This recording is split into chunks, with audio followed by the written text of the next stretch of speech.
What do you guys think? 1S or 2S? Hey friends, my name's Aaron Ciotti. Everybody calls me Ciotti. Welcome to hell.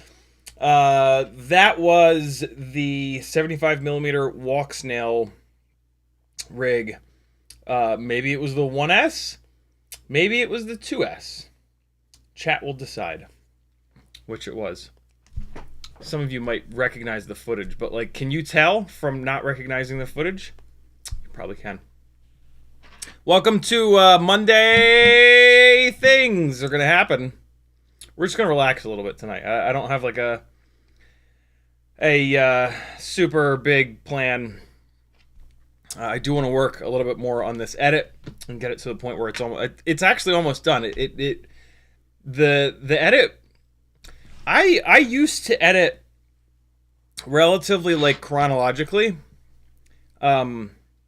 Sometimes you have to. Sometimes, like, when you go out and fly, the lighting, for example, is the big thing that'll change. And so when you come back to edit it, you kind of can't just take, like, a bit from your last battery and mix it in with your first battery. And so, yeah, I typically edit relatively chronologically. Like, I can maybe take some stuff from, like, the first two batteries and mix them up, and the second and third mix them up. But flying inside, chasing the little RC drift cars, the lighting never changes. And so I can take shit from the last battery and put it first, and the first battery and put it last, and switch everything around, which is cool, but it takes a lot more time that way, because it gives you, it gives you, like, way more options. And because of that, I've been editing, like, not chronologically at all. Like, I'll find something that sits in really well at the end of the song, and I'll sit here and I'll work on that for 20-30 minutes. And then I'll find... so one of the things that happened in this edit is I have a whole bunch of stuff that I'm slowing down to half speed, but then I'll have, like, a cut in there.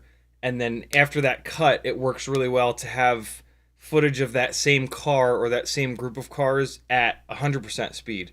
And so that transition from 50 to 100 works really well in the points in the song where they go from chill to crazy.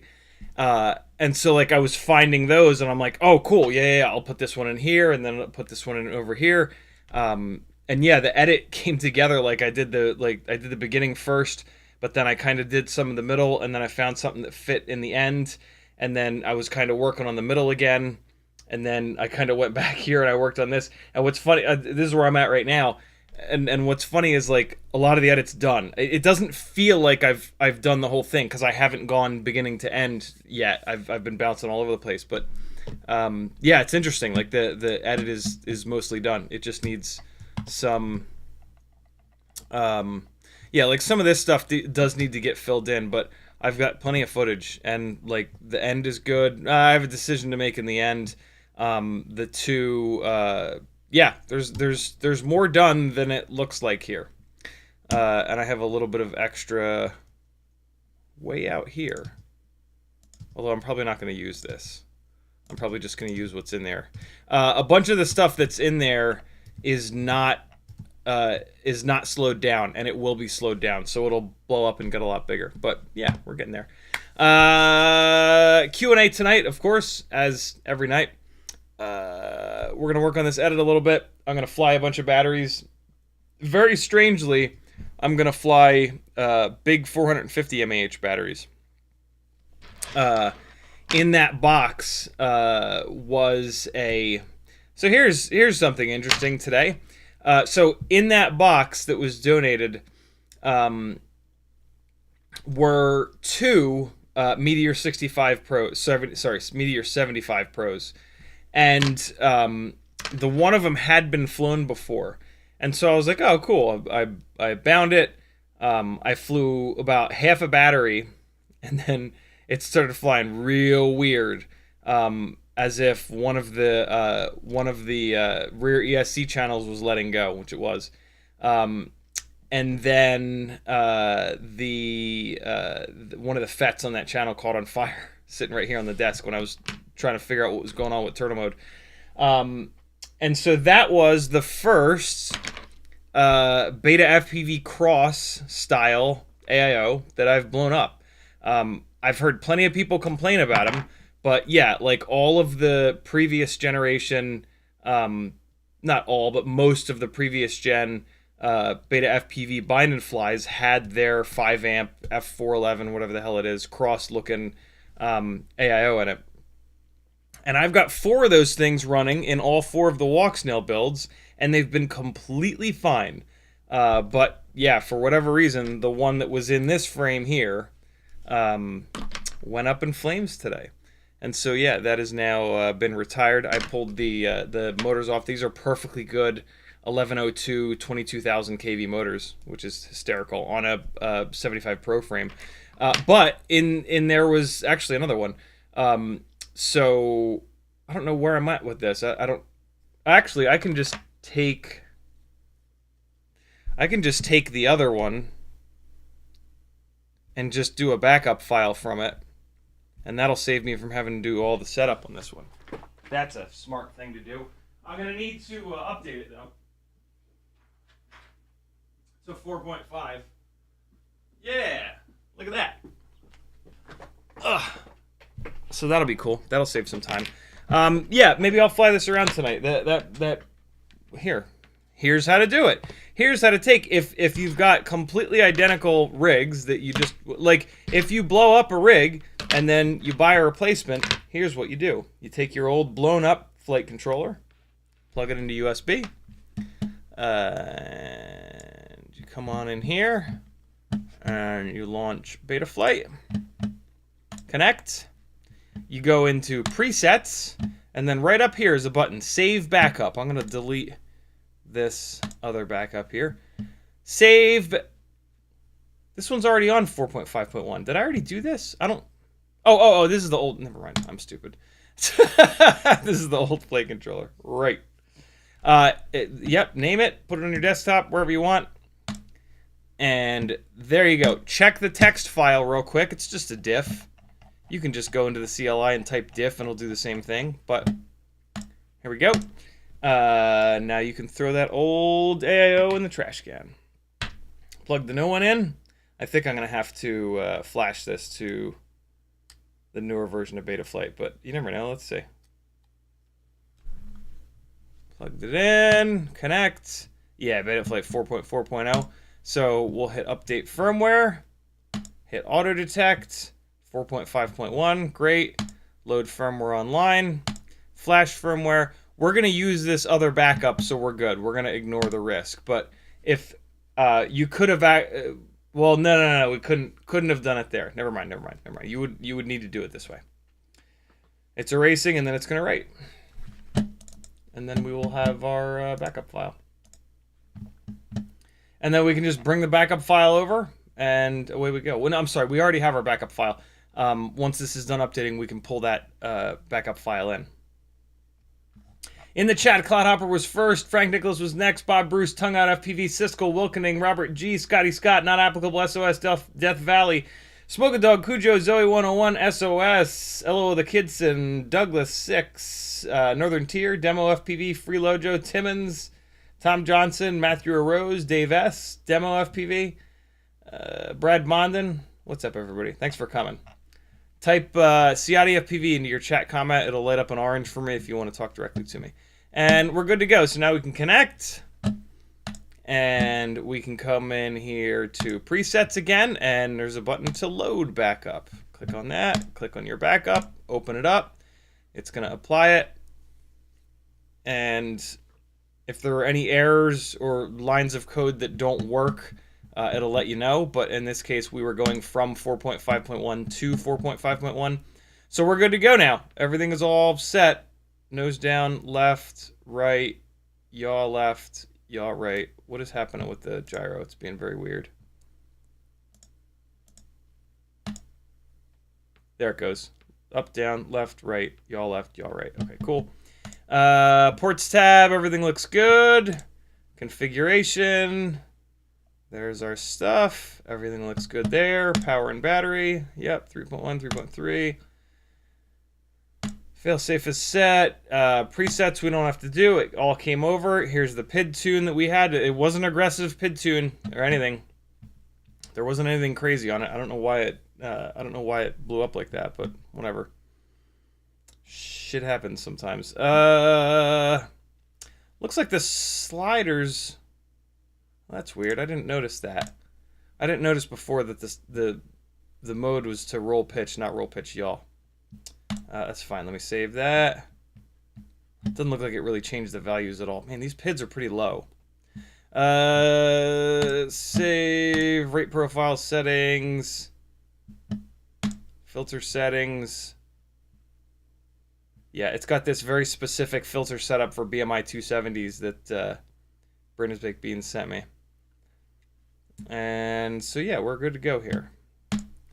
Save nothing. Made no changes. Hold on. Yep, no, that's correct. Good. Modes are all set up. You know what I do need to do is get the motor spinning in the right direction, because there's a chance that didn't come over. You know what I also need to do is get this into ESC configurator. It's probably fine, but it's a good idea to check it.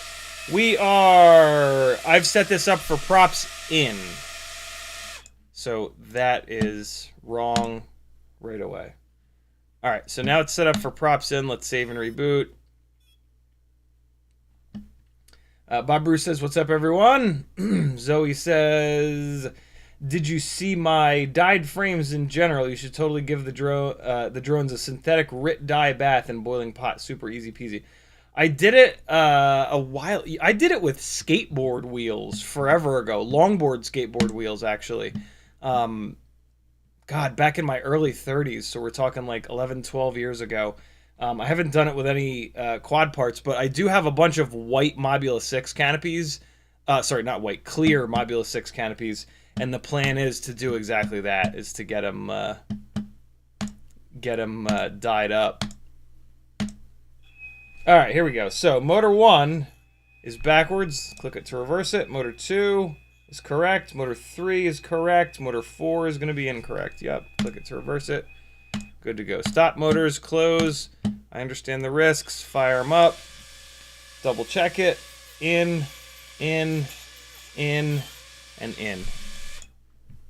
Good to go. 12 motor poles. Bidirectional D-shot is on. D-shot 300. Cool. OSD.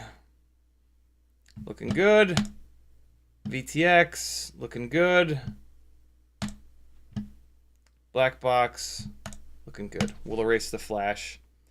And then we will jump into ESC configurator and see what version of BlueJay is on here. I think these come shipped with BlueJay. I think these ship with BlueJay.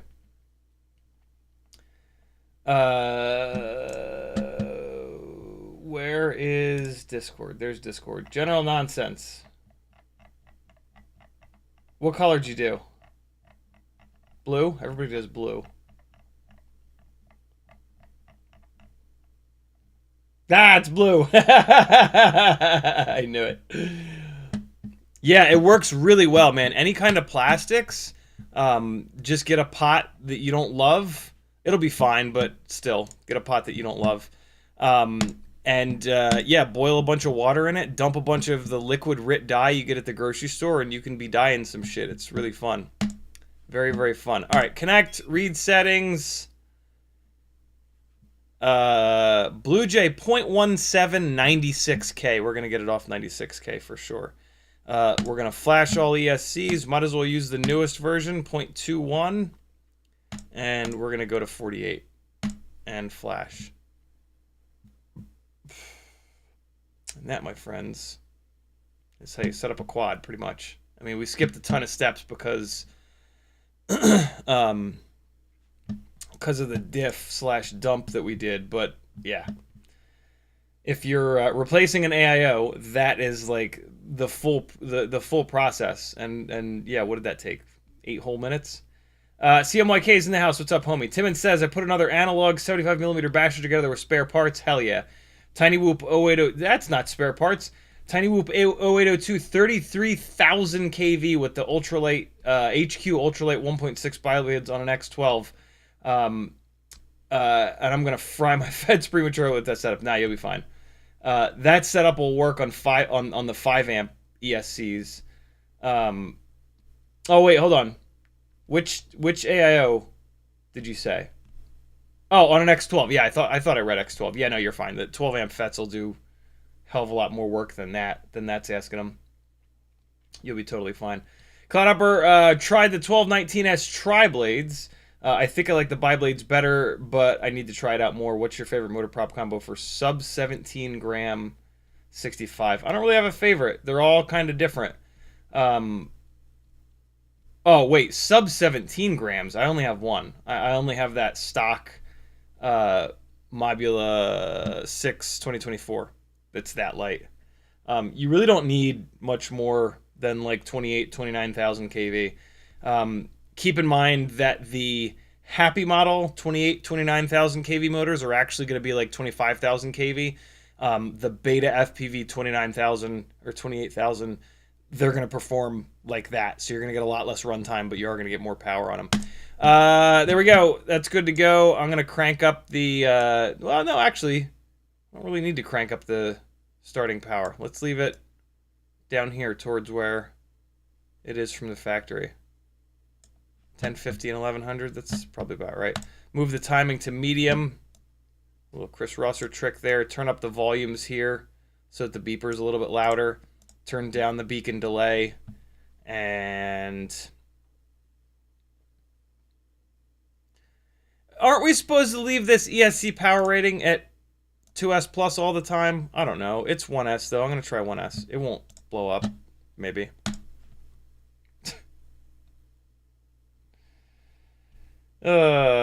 Shit. And in reference to Cloudhopper saying that he tried the 1219S tri-blades, thinks he likes the biblades better. Man, I preferred the biblades for a long time. Now I'm somewhere in between where like I don't really know which I prefer at this point. It's kind of weird. By the way, I forgot to mention this. But the reason I'm flying this tonight and the reason that I was screwing around with these today is HQ recently put out 45 millimeter propellers, an ultralight biblade and an ultralight triblade, and I've been wanting to use them, and this is my excuse to use them. I was flying the biblades on the other one when it blew up. Let's see how the triblades are on this one. They're very light. Very, very light, which is nice. I'm curious. I'm going to put this up in the air now real quick.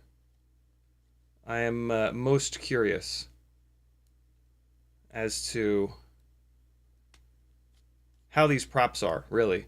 The GemFan 45 millimeter props don't seem to be all that well balanced, which is very strange. So hopefully these are better balanced. HQ's been putting out very balanced props lately, which is really, really nice. So yeah, this is a completely stock Meteor 75 Pro right here.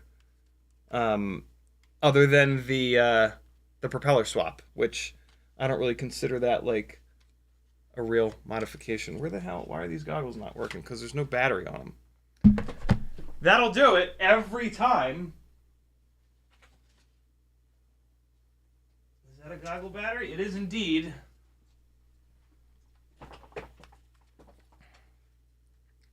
Alright, let's see what this thing's like. This is a terrible idea flying it in the house, but, I mean, whatever. Nobody will die. In theory. Dog's not down here, so nobody will die. I would not want to hit him with this big bastard. The 75 Pro builds are gigantic. Hey, there we go. Oh, I gotta bind it? What kind of nonsense is this? I gotta bind it? What are you doing?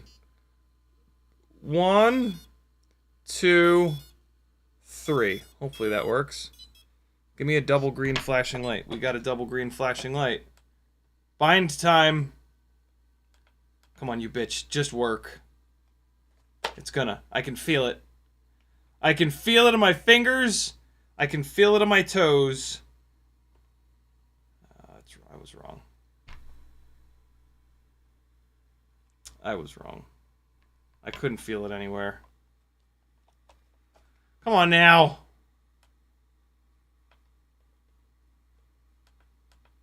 Please work. The other one had been bound to a transmitter before, and I had a hell of a time getting it. I had to wipe it out. I had to wipe the ELRS out. I'll tell you what, though, the ELRS configurator worked. That's only happened like one other time, I think.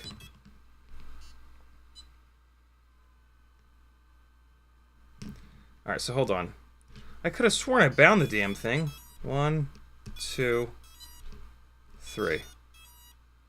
Give me that double green. There we go. Double green flashing. That's what we want. Bind mode. Press to send bind request. Double green flashing. Still double green flashing. Still double green flashing.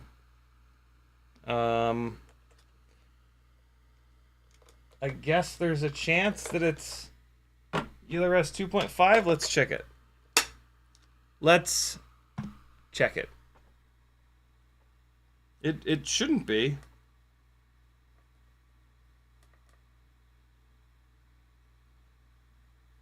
It is. That's super weird. The other one was not. That's very weird. And I updated it. Strange. Very, very strange. I don't pretend to understand what that's about. But, you know, whatever. I guess what that means is that the ELRS is stored not within Betaflight. So what does that mean? It's not serial, I think. That means it's UART based, I guess. I don't know. It doesn't matter. Okay. There it is. Now we're cooking. It even arms. Look at that. Let's see what this is like. Let's see what the Meteor 75 Pro bind and fly life is like. Propeller sounds well balanced. Wow, look how bad the... Oh, man. Beta FPV cameras are rough. Wow. Oh, it is a big bitch. I was like disoriented there. That was weird. Man, it is big. This is a big fucking tiny whoop. Jesus. Just heavy, heavy, heavy, heavy, heavy, heavy. This is on a 450 mAh battery. Let's get it up where it belongs. Whoa, boy. It's got some power. How did I get it in there? That's ridiculous that I got it into that. Oh my god. Get out of there.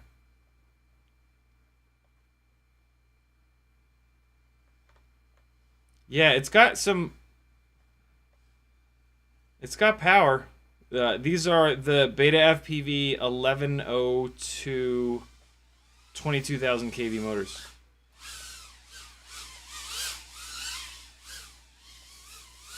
Doing a roll through a gate has like such a different feel. Oh man, the battery's starting to fall off. Jesus. Whew, God. This battery's not loving life. Let's swap it out. Not bad. I mean, don't look at that runtime. This battery was half dead when I put it on there. Let's fly a full battery real quick. This is not that bad. I mean, it is. This is fat. It's a fat for sure. But I mean, we're doing some stuff. It is undeniably quite heavy, though. For the record, like you will know the whole time you're flying this that you're flying something big and chunky. All right, full battery. There we go. 4.27, close enough to 4.35. So let's see what a whole battery is like on this thing. Oh, I can probably turn the tune up a little bit. Let me just bump the tune up a wee bit. Yeah, we got plenty of room. Let's go up to there. And there. Yeah, feels nice.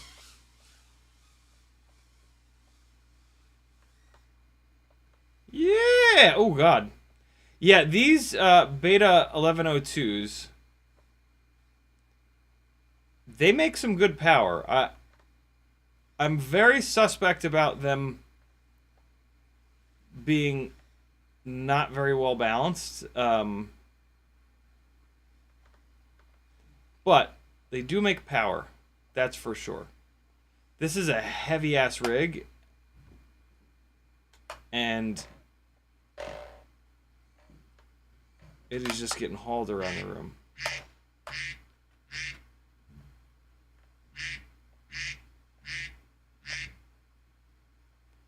I feel bad. Maggie thought I was stuck, and that was her opening the door. She's in there working.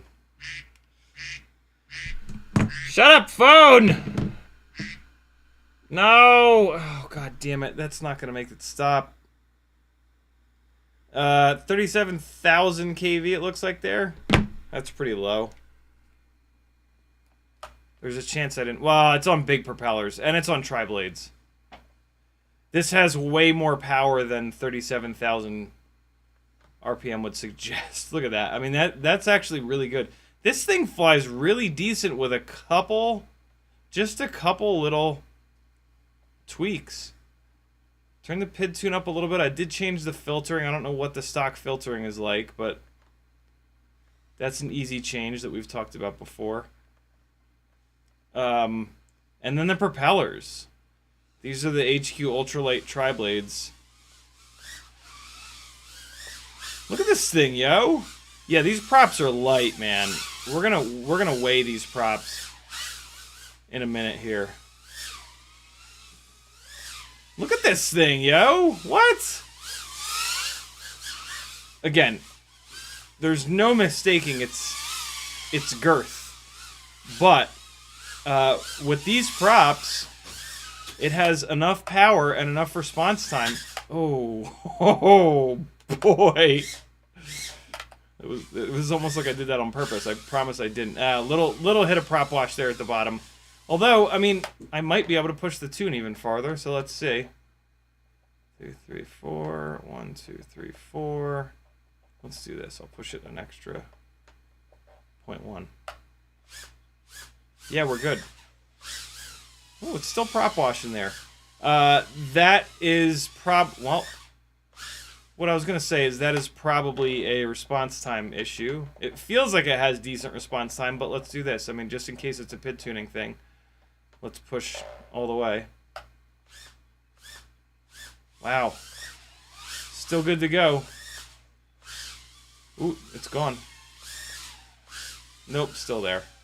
Yeah, these big 75 Pro rigs, the motors and props, the motor and prop combos are just not optimized yet. Like these motors, for example, are too low of a kV. These need to be 25,000 kV. If they were, then the tune that we've got, the combination of this tune that we have, and the motors and props would easily be able to have the response time needed to just eat all the prop wash like what you see on the 65mm rigs.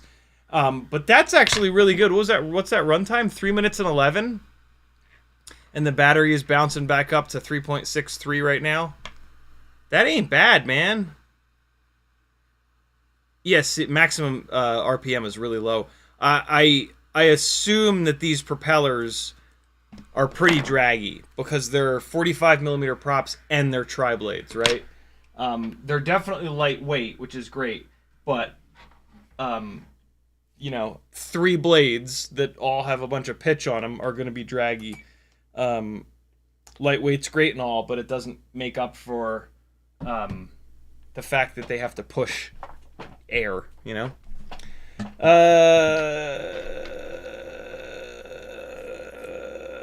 Denzel the Terrible says, hi friends, howdy, CiottiFPV, hair's looking fly tonight. Thank you, dude.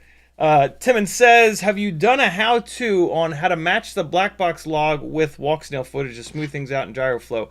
I have never used GyroFlow, and I almost never use blackbox. So, no, I have not done that. But it has been done here on YouTube before. What's the best way to keep each log linked to each DVR recording? Yeah, I have no idea. I've actually never done that before. But I'm sure there's a video on how to do it, probably from Joshua. Brainsweek Bane says, you should remember to reference the wiki setup I linked above. What wiki setup is that? Oh, GitHub. Sorry, Blue Jay's GitHub. I never noticed they call it the bird sanctuary. That's pretty cool. Oh, here's the answer to the question I asked. Motor voltage at or below 2S, or voltage is 1 to 2. Please find the dead time of your ESC. Oh, it's dead time related. No shit. When we just looking at the layout and stuff, so I know the dead time is 5. Proceed with caution. It is recommended to check whether you can lower the limits for your per quad. See, blah, blah, blah. Avoid dynamic idle on 1S and 2S. Yeah, we knew that. So, okay. I guess this is not the answer to my question. This is just good info. OH5 is minimum, max min, startup power. Oh, so this is how to set the startup power, I guess. Okay. Wait, is it? Hold on. Yeah, I know it's great content watching me read the internet, but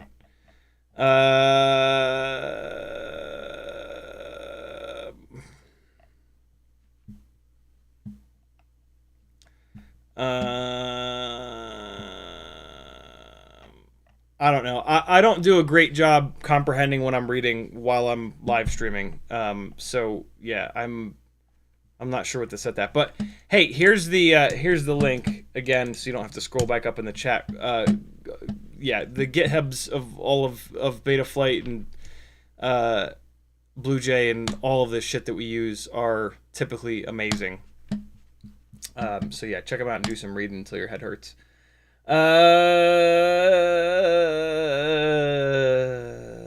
Tiny Shark FPV says, would upgrading to 45mm props make the 75mm 1S Walksnail perform better and improve runtime?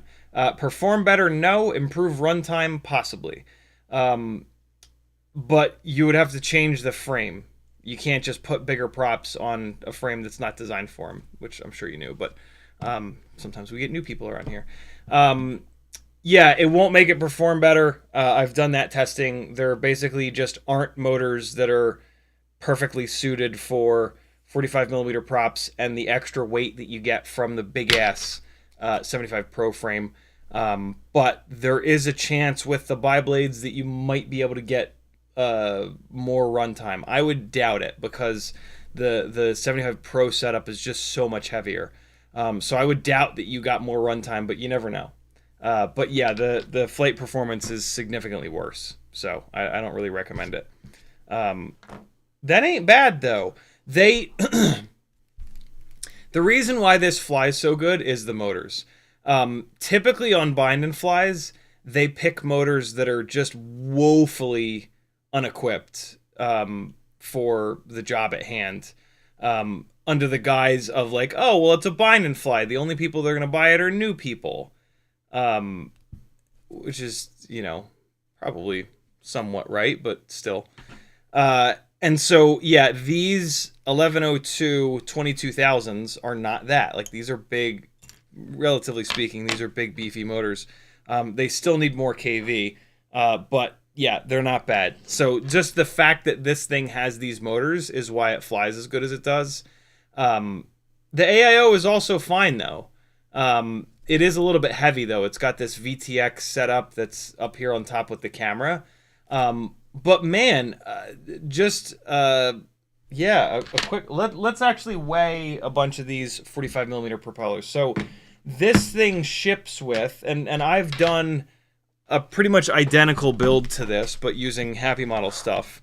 And I used the, and you know, like I said, it ships with the 45mm gem fan tri-blades, which I'm pretty sure are significantly heavier than these HQ ultralights that I've got on it now. These are an older propeller, though, so I mean, we're gonna weigh 4 at a time because that won't stress the scale out. So the props it comes with. Somebody type these numbers into chat for me. First person to type it wins. Wins nothing. 1.63 grams.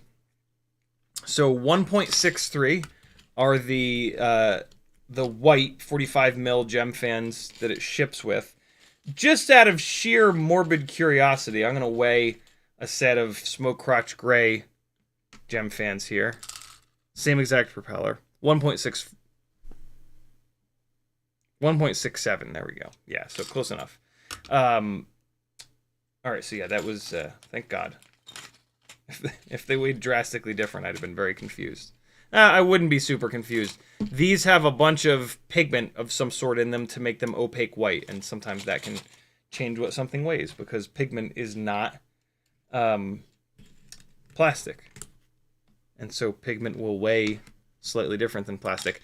Here are the gem fan bi-blades, which are 1.24. Somebody type that for me.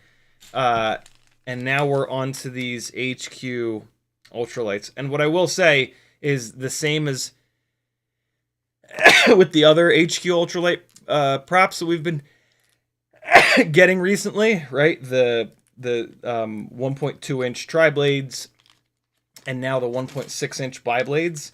These HQ ultralight props are significantly more fragile. 4 of the bi-blades are 1 gram right on the nose. And then 4 of the tri-blades, yeah, 1.36. So yeah, they're significantly lighter. And I mean, you can see it, you can feel it. Like, you take the blade and you bend it, and I mean, like, the HQs are just impossibly thin, and then the gem fans are significantly more beefy. But, you know, what I'll tend to do is like run the lightest weight propeller because it's going to give you the best performance almost always.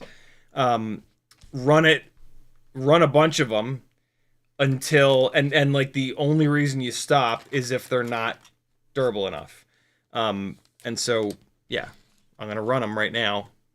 I'm not going to switch to bi-blades. It flies really good on tri-blades. The tri-blades are helping the kind of low KV. 22,000 KV is... Well, you know, I mean, 22,000 KV, though, is a little bit closer to being right, since it's a bigger propeller. So, yeah. Flying Carrot says, shout out for the Throttle Expo tips, made flying much more manageable indoors. Yeah, man, it does indeed. This has a little bit of Throttle Expo on it. Let's put another battery up in the air, and I'll dial in the Throttle Expo for anybody that's still struggling to figure it out. Maybe tonight's the night that it kind of sinks in. So right now, I basically just took a guess at what the Throttle Expo would be. I'm pretty good at guessing because I've added it to a million different rigs over the years. But even if it wasn't turned on, this is the process. The only part of the process I'm not going to show you is putting your throttle in your OSD. You need to have your throttle position in your OSD. For me, it's all the way off on the right side in the middle. You'll see the number moving up and down and up and down and up and down and up and down and up and down and up and down and up and down. Hey, look at this. I made 2 M3 hardware kits with a bunch of my extra hardware, and these are for sale. They're $40 each because the hardware is expensive. Look, it's M3 by 4, 5, 6, 7, 8, I believe 9, 10, 12, and 20. One of these is button head, the other one is socket head. If anybody is interested, let me know.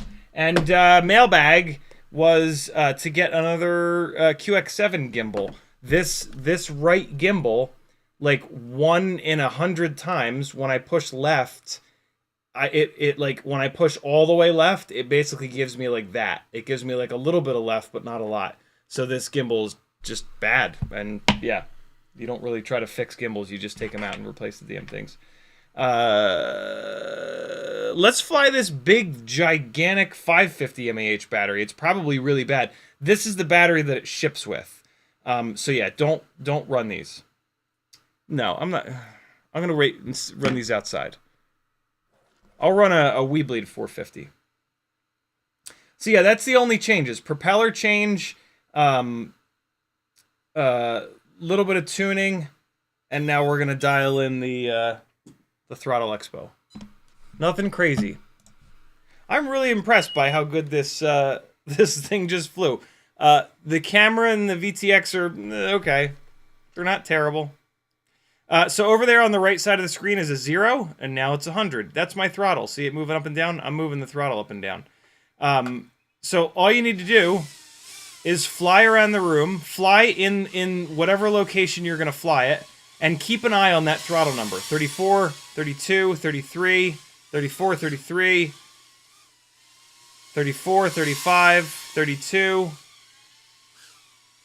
37, 36. All right, so we're going to say the average is around 35. Go into the menu, Profile, down here to Rate, scroll down, and you've got Throttle Mid. The throttle mid is what I want to set to that number that I just figured out. So we decided on 35. Hit down one more time, and you've got the amount of expo. 20 is a good starting point. I'm going to turn it up a little bit to 30. Save and exit. That's how you set your throttle expo. And now you just want to check that cruising throttle point again. 35, 36. When you add the expo, that could change a little bit. So just recheck it and make sure that the average for where your throttle is when you're cruising, and you want to cruise your normal speed. If you normally fly like this, then you need to use the number that you're getting as an average when you fly around this fast, which is obviously much higher, right? I don't. I fly slower. sometimes I get all carried away and fly fast. But here's a secret. The faster you fly, something's in the props. The faster you fly, the more like natural expo you sort of have. Just as a factor of the, when you put the nose down, more thrust goes rearwards and less thrust goes down. And with less thrust going down, you're gonna have better throttle resolution. So yeah, in my opinion, it's good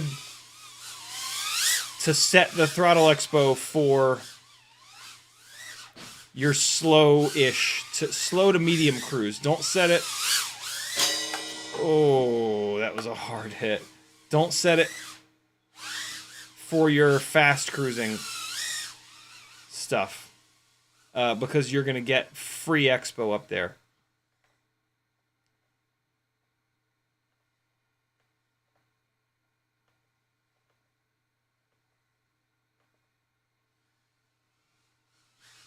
Ooh, shit. This thing does a really decent job covering up its weight. There are certain cars that do that, too, which is always, like, it's a very impressive thing to do. Although sometimes in cars, they'll do it by doing stupid shit, like making the steering really reactive in the center, or making, like, the gas and brake pedals, like, really sensitive as soon as you touch them. That'll make it seem like it's not... That'll make the car seem like it's not as heavy as it is. But in reality, you're taking away people's ability to modulate the fucking throttle or brakes or steering properly! Oh. Oh my god, I can't believe I got it out of that little bag there. It's not a bag at all. Oh, shit. Rejected. Oh, boy. Oh, boy.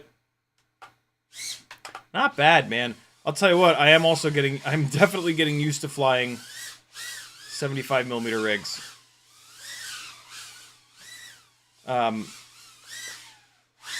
I've flown big, heavy, tiny whoops quite a bit lately. Look at that runtime, too, man. These propellers seem to be really well balanced. Okay. Let's test that. Let's test how well balanced these props are. I'm going to go up to the master multiplier. I'm going to start moving that up. All the way up to 1.4. This is a lot of PID gains. That's fine. Oh, it is buttery now, yo. That is a lot more PID gain.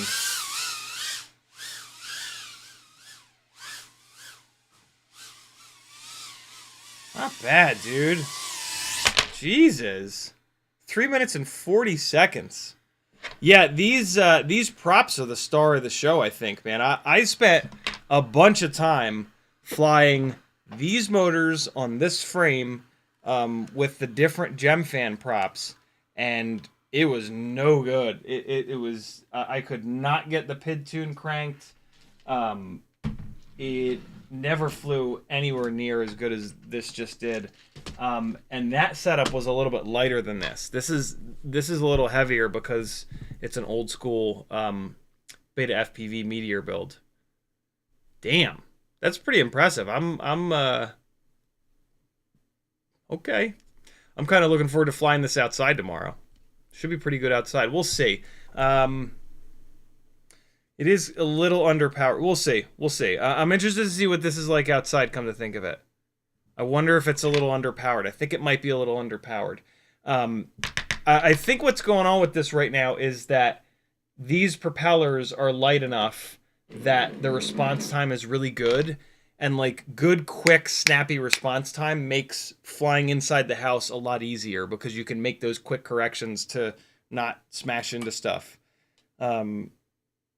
Yeah, not bad. I'll be damned. Okay. Okay. God forbid you hit your personal belongings with this, though.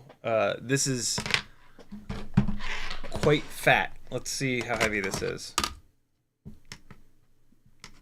Dry weight of, oh my God, 31.2. 31.2 grams. The regular Jungle Gym Bashers are what, 26? 25. Jesus, 25 right on the nose. So yeah, significantly heavier. But yeah, these motors are jamming. These motors and that motor and prop combo is working pretty well. That's pretty impressive. And I've got an entire extra frame and set of motors for it. I don't know if I'm gonna keep this or what, but this is actually really cool. With pretty subtle changes, you know? Nothing crazy. Okay. I see somebody says I missed their question. Let me go find it real quick. Brad Monin says, two things. What's next for 2S 75mm Walksnail testing? AIO testing. I've got a replacement beta FPV AIO on the way, which apparently they haven't even shipped yet. It's been almost 2 weeks. I've also got an HDLRC Spectre ESC coming, which is this fund here. I preemptively bought it, and we're going to give that a shot and see. A couple people now have told me that they've got those running on 2S and they haven't blown up, which is amazing. So yeah. And I know you've said it 100 times, but what's your tuning workflow on bigger than whoops, or just point me to an old vid? Exactly what you're seeing. I don't change the way that I tune or filter or really anything. And I don't know if anybody does at this point. I've talked to Brandon's Baked Beans at length about like tiny whoop tuning versus regular tuning. And like the only real thing that changes is the RPM filter harmonics. Brandon says that the plastic frames do a really good job damping the really high second and third harmonics that the RPM filtering can normally crush. So yeah, you can just turn the harmonic number down to 1 for plastic frames. Other than that, it's the same stuff. The filtering profile that's on that, because it's a BMI 270, and at this point I think it's on every single rig that I've got that has a BMI 270, is Brandon's filtering profile that he runs on 7-inch rigs, which is just, yeah, like it's a really aggressive PT2 gyro filter, and then you do a little thing in the CLI to change the hardware filtering on the BMI 270, and that's kind of it. There's really not a whole lot to it, and away you go. But I mean, the stock filtering works really good as well. So yeah, we're man, not much tuning needs to go down anymore. Needs to happen anymore, I should say. Go down as in, like, you know, trying to talk like a cool person. We can, on most rigs, we can just start pushing the D gain slider and then chase with the P and I gain slider, and that's kind of it. Dial in your rates and spend your time worrying about flying rather than tuning, which is really, really nice. Really, really, really nice. That's a real thing, that we don't have to be so obsessed and think that like tuning is going to make us a better pilot. It was never true, and it's even less true now than ever. Kinetic says, do you think everyone should set up crash recovery on their whoops? Probably. It's pretty goddamn good. It saves me so many more times than it like malfunctions and gets confused. And it just, what it does, the long and short of it is that when you hit something hard, it damn near instantly takes out of the equation what is up and what is down. And when you're flying inside the house, that's hard because there's not a bright ass white or blue sky above you, right? There's like white ceiling tiles that kind of look like the gray walls and or cream colored carpet, right? And so it just immediately solves the, because, you know, you hit something and like sometimes you can like instantly flip all the way over it and be inverted. And for you to like process that, for it to like come in your eyes, go to your brain, figure it out, down to your fingers, through the right? Like you're already into the carpet. And so when it turns on and you flip over, it instantly brings you back. And so now all you have to do is try to not hit the next thing, right? It's still going to plinko around the room, right? It's still going to ping pong all around the room. But it's going to do it right side up. It actually, it starts to ping pong around the room more because each time it hits something, it rights itself. Without it, eventually it'll hit something and drive itself into the carpet. So yeah, it's still hard to catch because you hit something, it goes right side up, it hits something else, and it like dig, dig, dig, dig, dig, dig, dig, and then eventually it will hit the ground. But boy, it gives you a chance. It really does give you a chance. And I'm going to start putting it on like everything because I don't really see a scenario where it's going to cause a problem. Like it comes on and goes off really fast. And so I can't see a scenario where like it's never going to like hang on and like blow the ESC up or like, or anything like that. And in pretty much all scenarios, if I bump into something, I want it to self-level. I really do. So yeah, if that's a tree branch, whatever. What I keep trying to think of is like if it's a person, like if I bump into a person. But here's the thing, it's looking for a sharp spike of G-force, and hitting a person is soft. And so I don't even think that it would activate if you hit a person. Because what I'm thinking, worst case scenario, you hit a person, it gives a burst of throttle. God forbid it hits a person's skin, and then that burst of throttle rips them to shreds. But I don't think it's gonna have enough of a spike of G-force when it hits a person. Even if it does, it just tries to right itself for a split second. It doesn't like hang. It's not gonna like get caught in somebody's hair and like the crash recovery is gonna go Rah! And rip all their hair. It would just go like Rah! And then that's it. So yeah, but I don't think it would really trigger. I don't. And if you're gonna hit a person, you're gonna be disarmed, right? It only works when you're armed. And like if you're about to hit a person, you fucking better disarm.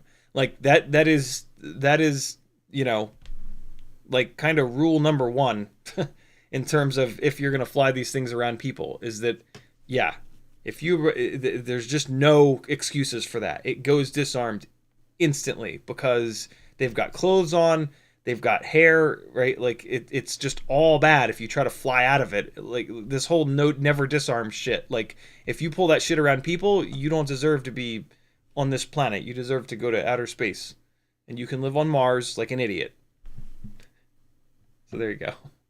That went on a weird ramble. Chopper FPV's in the house. What's up, brother? He says, you beautiful man. How are you? I'm good, dude. How about you?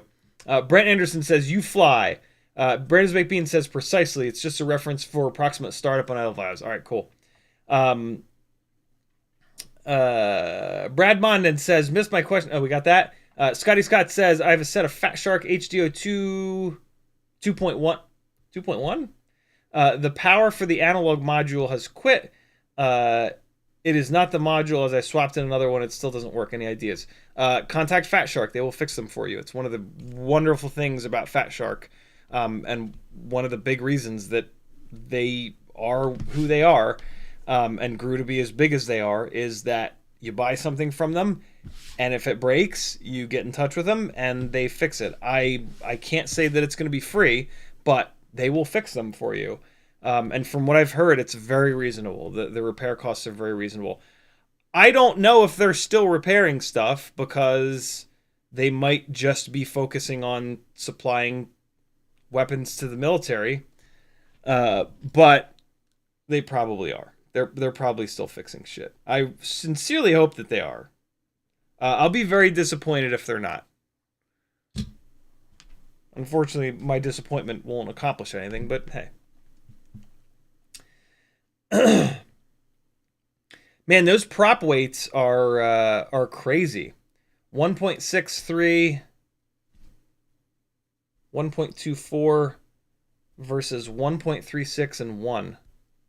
Damn. Yeah, that's a big difference. Flying Carrot, oh, we got that. King Dingaling says, my 6-year-old just sat on my lap and line of sighted my new whoop. That's incredible. Big binding moment for me. Thank you for all you do. It matters even just to the diehards. Dude, very cool. That's rad. That's amazing. I unfortunately missed the first 16 and 12 years of Sage and Azalea's lives, but I'm making up for it as much as I can now, and just, yeah, being here for them when I can. King Dingling also says, new whoop flies and looks awesome, by the way. Air AIO, Tiny Whoop 0702, 26,000, clear light AF frame, pinch camera, clear orange. Oh, yeah, right, the orange stuff mount. Yeah. 2019S and ORT, all the good stuff. Yeah, man, those motors are a little low. If so Tiny Whoop, keep this in mind. Those Tiny Whoop 0702 26,000s are actually like 23, 24,000. So next set of motors you buy, go too high on the KV. Go all the way up to like 32,000 or even 36,000. And then you can motor limit them down, and they will naturally be a lower KV. The Happy Model motors are all, the 702 Happy Model motors specifically, they're like all very overrated on the KV. But yeah, they're super efficient and they make great power, so they kind of make up for it there. But that's the only possible thing I can say about that build that I would change. Timon says, do you have a spare X12 board you could fit in a Mobula 7 V3 frame to check USB fitment with the battery tray? Want to send you this Super X HD if you test close to fitting. If that Timmons and I were talking on Discord earlier, if it has a USB port on the bottom, it won't work. It has to have some sort of a, yeah, there can't be a vertical USB port on the bottom for it to work the way that I want to build these things. Because I'm going to start using the Mobula 7 V4 frame, and that really tucks the battery up high. So yeah, Tim was saying that the Super X HD frame says that it's 2S capable, but yeah, the Beta FP. Well, I mean, we'll get to see it on this Spectre frame. I don't think the Spectre frame is gonna work, but I am gonna try it in the different frames. So yeah, wait a couple days, Timmons, and we'll actually see for sure, because I have it coming, and I don't know when the Beta FPV frame is gonna get here, so I might as well try to make the Spectre one work. Kinetic says, could you go through the crash recovery setup, or tell me where I can find a setup guide? Yes, indeed. Google search Beta Flight Wiki. The first hit is the Beta Flight Wiki. I think you can just directly search for it in the top right corner up here. Crash recovery. Yep, there you go. So this is the section. It's not super confusing. Anything that is too confusing, just ignore it. The easy to understand stuff is what you need to know. A crash is detected if crash D threshold and crash G threshold are exceeded. Crash D threshold, D gain. Does the D gain go really high? Crash G threshold, G force. Is there a big spike of G-force? So the crash G threshold that you set in there, and they're giving you the name of it right here. So all you have to do is type get GET space crash underscore G. Actually, what you want to do is just type get crash, get space crash, and it'll bring up everything with the word crash in front of it. So it'll bring up the crash D threshold, the crash G threshold, the crash time, the crash recovery rate. And so, yeah, these two, the D and the G, these are a little bit low out of the, like, by default. So first and foremost, crash recovery is turned off. So you have to turn it on. Once you turn it on, both of these are set a little bit low. And if you have aggressive rates, or if you just like roll and yaw really hard, you can probably trip either the D gain or maybe even the G force, and crash recovery will turn on. It's easy to know if it's happening. You just start banging the sticks around. Just put it up in the air and just like rail the sticks around and fly it really aggressively. And if in the middle of flying it aggressively, when you don't tell it at some point, it goes and it goes right side up as if you turned on the accelerometer. That's the crash detection, crash recovery rather. So now you know that you need to move your D threshold and your G threshold up a little bit. And just move them up a couple points, fly it around again, bang the sticks a whole bunch. You'll know, like it's very obvious when it turns on. So the D threshold and the G threshold are what control when it turns on, because it happens automatically. Crash time is the milliseconds after crash before it tries to level itself. So, you know, raise that number, lower that number, you'll tell the difference, see which one you like better. The recovery angle is how quickly it fixes itself. I turn that up quite a bit. I want it to fix itself right away. You can, you know, you pick what you want on that though. And then, yeah, it breaks it all down here for you.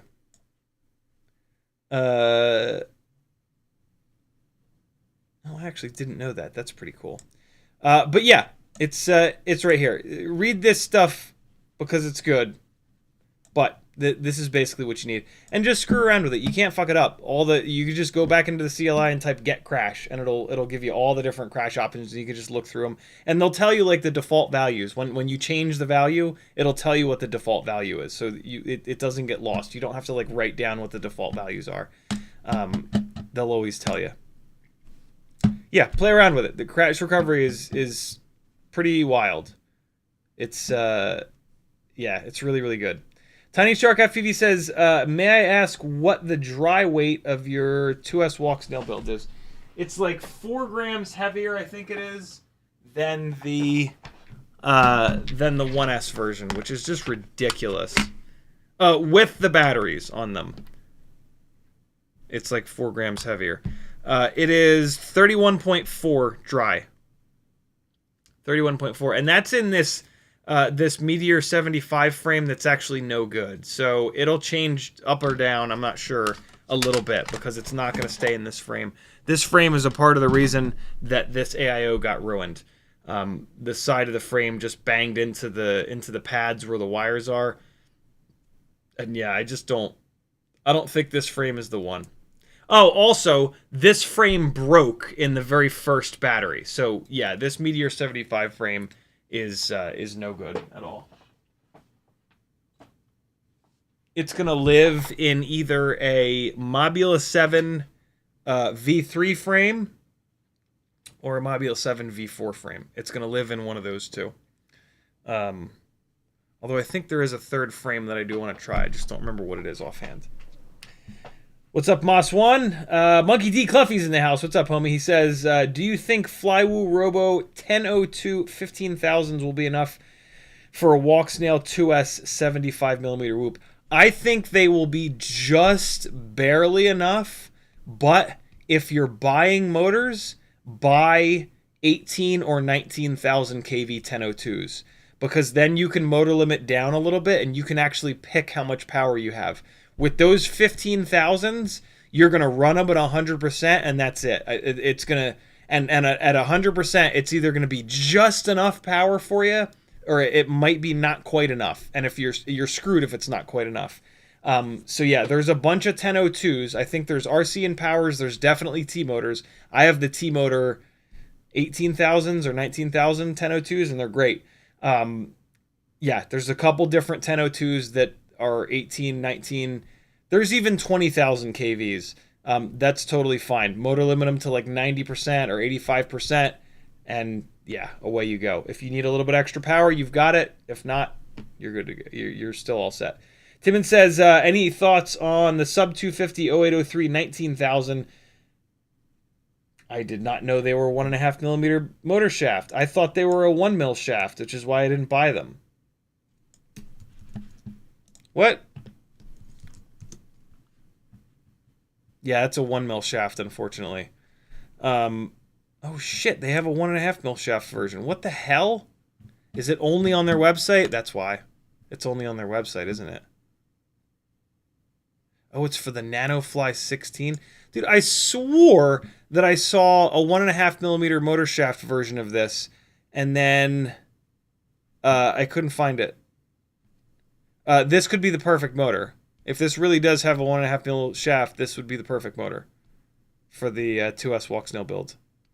I'm so confused here, though. Oh, I get it. I was reading these out of order. Oh, shit. Race day quads and pyrodrone. God damn. Wow, okay. Yeah, alright. Let me just see real quick. You know what it is? I was looking at the picture, too. Although it... Oh, yeah, it does say it right here. Damn, I totally missed that. I was looking at the picture. You can always tell. So the down below the bell and all these tiny whoop motors, they're a 1.5. You want to be frustrated? All of our tiny whoop motors down here are a 1.5 millimeter motor shaft. That's why they never bend down here. You ever notice that? Every single motor in all of FPV, other than tiny whoop, when you bend a motor shaft, it bends down here. It bends between the bell and the bearing or the bushing, and then the whole fucking can, the whole bell, wobbles around.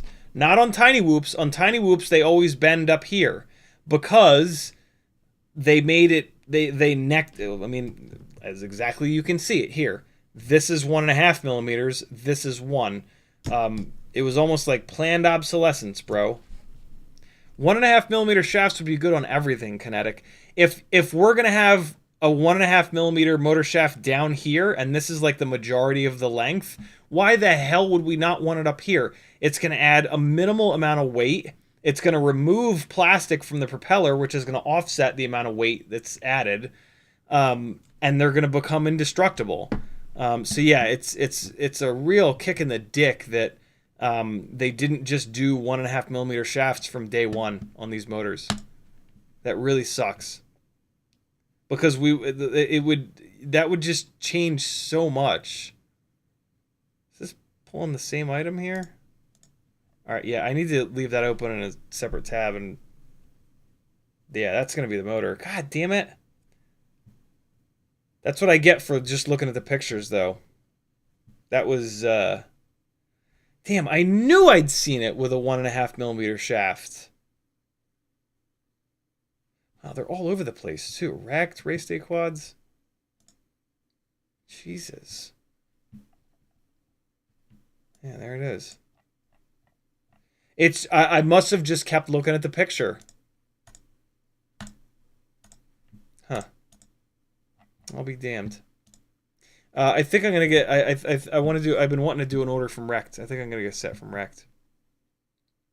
Sub 250 also has a 1404 at 4500 kV.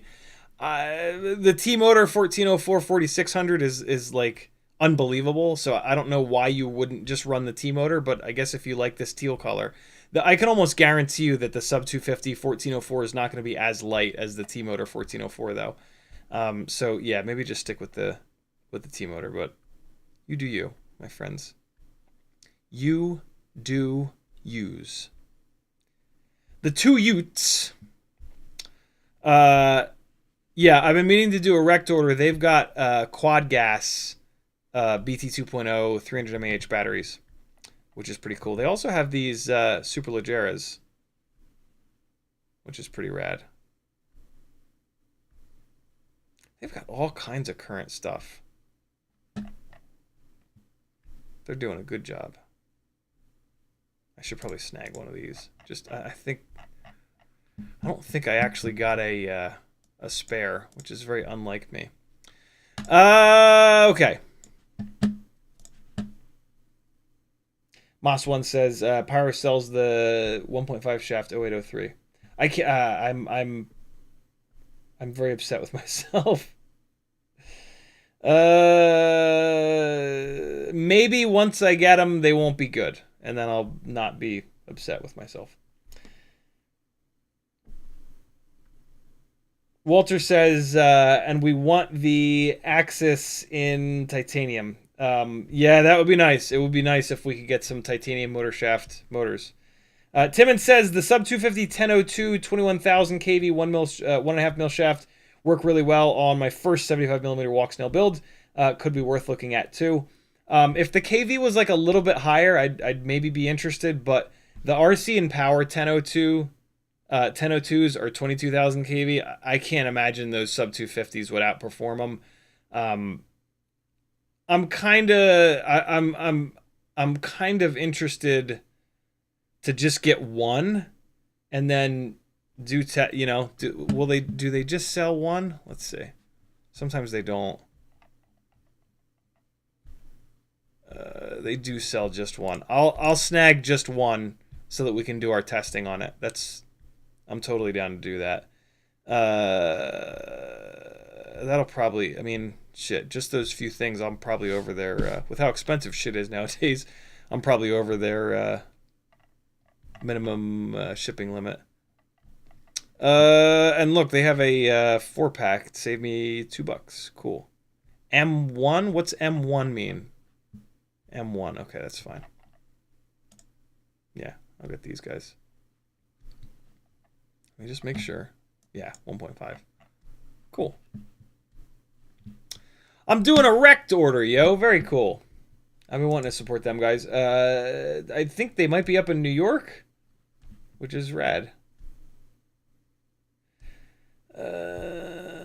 Kinetic says, if you could have a 1002 motor in any KV for a 45mm analog freestyle build, what KV would it be? 30,000. 30,000 KV 1002 would be dope. And then you just motor limit it down. Moss1 says, I tried the 0803 1.5 on the Flywoo Firefly, and it wasn't one I wanted as well, too low of a KV. Needs 2S. 19,000 kV or 18,000, whatever the hell those are, need 2S for sure. I don't think the Flywoo Firefly is. So yeah, they would be terrible. Ohio. Sorry. Yep. Black Market is the shop that's in New York.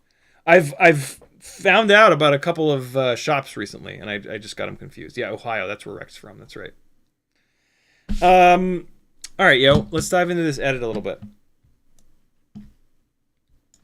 Here's where we're at now. I'm gonna get copyright dinged again, but it's fine. It's because of how weirdly I'm editing it. It's gonna be a little bit jumpy. Hold on. Let me just cover up some of the jumpiness. Just drag a couple things around just a little bit, just to fill in the gap. So in the middle here, it's gonna be all effed up. Towards the end, it's gonna. I'm just gonna let the front bit play. There's actually not that much extra done in the beginning from the other day, but just in case you weren't here the other day, here is what we're working with.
right. There should be another cut to... Oh, I moved it around. Damn it. There should be another cut to full speed there, I thought. Oh, yeah, there it was. That's yeah, I moved that all around. I gotta fix that again. Okay. All right. I've had trouble with this edit, to be honest. There's it's super funny. The beginning here, this first FPV shot there, that was the very first. That's the very first like impressive thing from the very first file, Avatar G0000, right? And I just put that in there as a placeholder initially.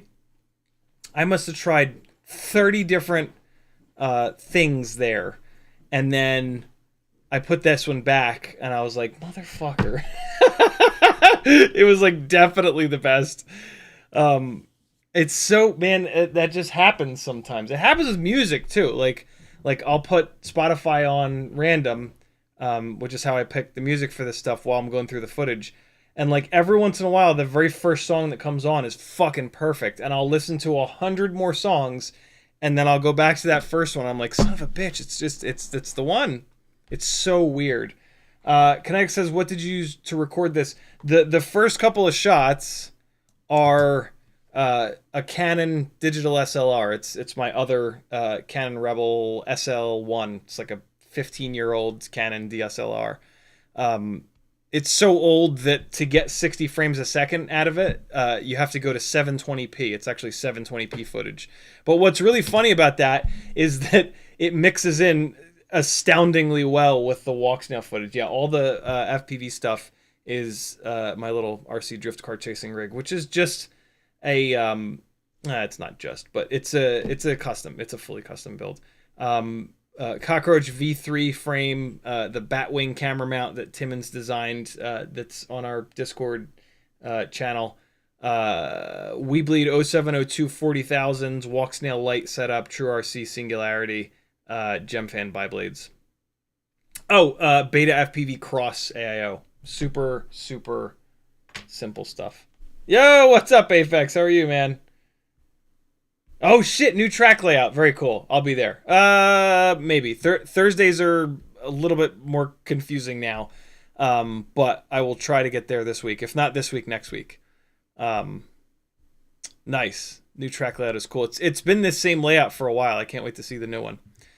So yeah, like I said, some parts of this are pretty rough, but the whole beginning run, I'm pretty happy with.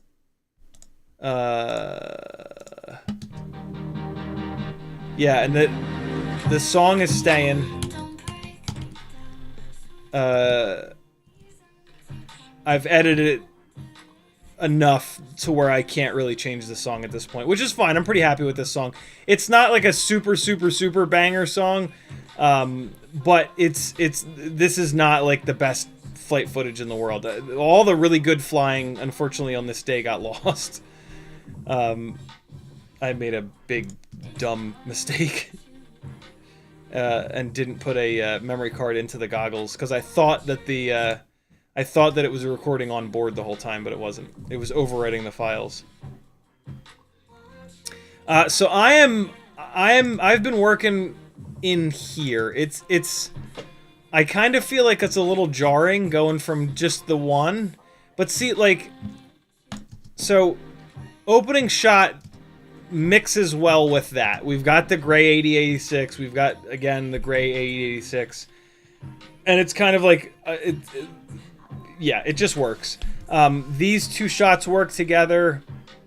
Flying backwards, we're going to mix that with another backwards shot.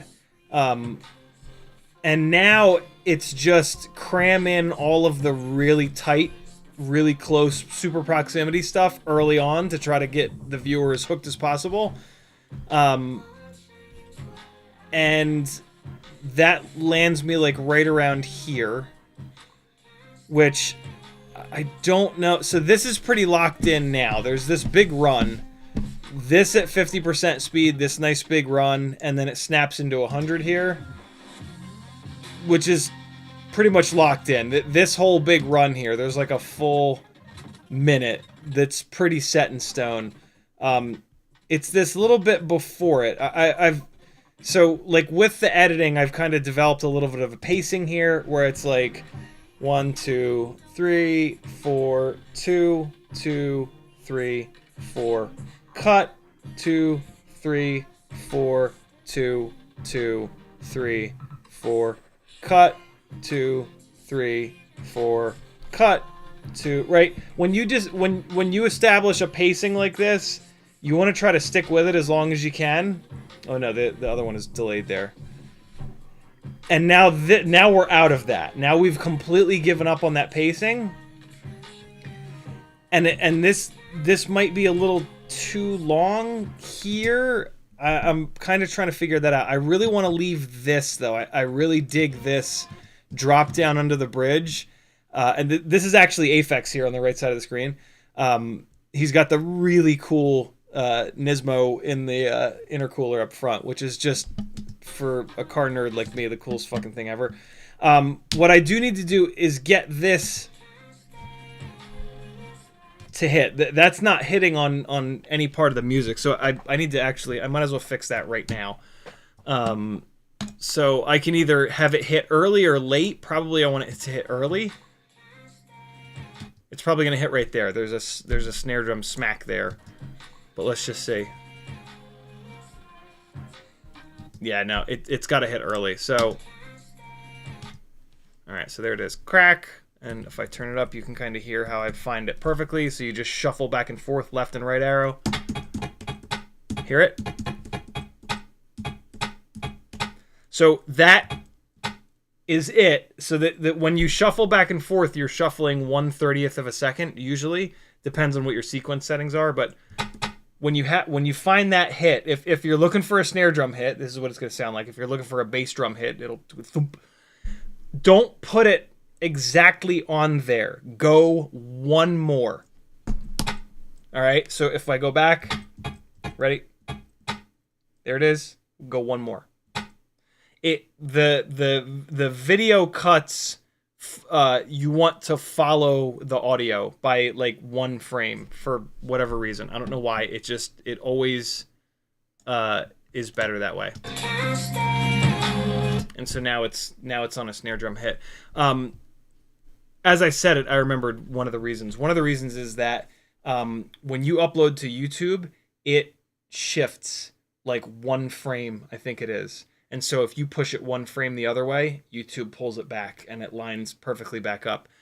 That doesn't matter if you have your cuts in the right position. If you have all of your cuts absolutely perfect to the frame, then you're fine. But if you have a cut that's 1 frame off, or even a cut that's 2 frames off, the frame that gets added or subtracted from YouTube can easily push that a 3rd frame or a 2nd frame off, and now you start to notice it. And it's not like, it doesn't jump out like nobody's gonna be like, oh wow, that's not synced properly. It still kind of looks like it syncs properly, but it loses the impact. Like if it's 2 frames off or 3 frames off, it's just not, it's not cool. You don't get that moment of like, ooh, where like, fuck, that was a perfect cut. It doesn't feel like a perfect cut. It just kind of disappears, which is not the end of the world. But like sometimes for like I think it's different with every viewer. But like when you get all of the cuts perfectly, like every viewer will find like 1 cut in there that they're like, oh, that was fucking beautiful. And so if you can do it, you know, across the board, it's yeah. Do better work. It doesn't take very long to get it absolutely perfect. There's only 30 frames, so yeah. All right, so where I'm at now is this too long of a run? So hold on. I think this is like 3 measures. 1, 2, 3, 4, 2. Yeah, it's 3 measures. 3, which is not the end of the world. We had 2 measures, 2 measures, then we had 1 measure, 1 measure, 1 measure, 1 measure. I don't love going 2 measures, then 1 measure, then 3. I would rather go from like, you know, 2 measures to 1 measure back to 2, and then maybe up to 3, right? We don't have the room for that, but let's see if there's something that'll break this up. I also to be completely honest, I don't love this. Like, all of the cars there are very like accurate to real life and like gorgeous. Like, this guy was a really good driver, but the you know, Lambos don't drift. There's big wires hanging out the back. It's just the other cars are way more impressive. He's a fucking great driver though. So I'm towards the beginning of the edit. I'm more trying to focus on the cars that are a little bit, you know, there's a vibe to these edits of like, is this real life or is this like small? And most of these cars, like Apex's car is a perfect example, right? Like, from this angle, if you like block the top left of the screen out, you can't tell that this is not like actual drifting, right? Like, there's a goddamn there's a fucking toe strap, for Christ's sakes. There's like a Kevlar looking toe strap hanging off the front. Like, this is so cool. So yeah, let me see if there's. I like the beginning of this, so I'm rotating right, but I'm kind of like looking down and sort of doing one of these, and then on this cut I'm going left. I prefer to match right with right, but I don't think I could find anything else.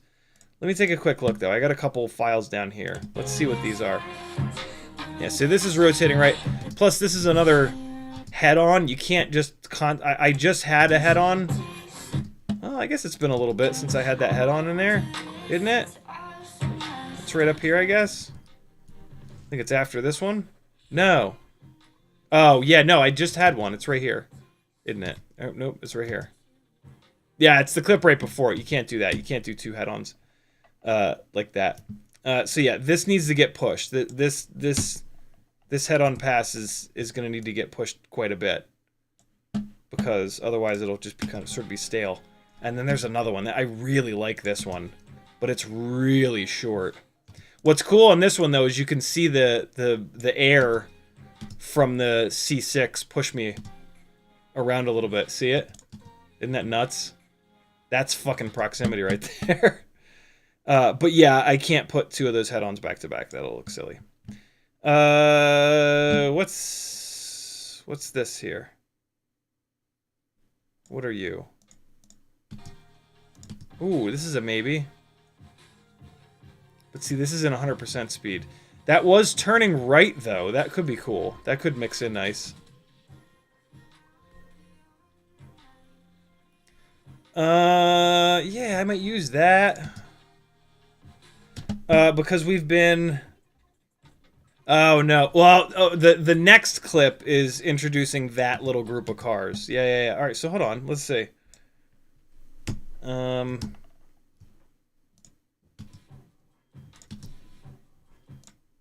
That ain't bad.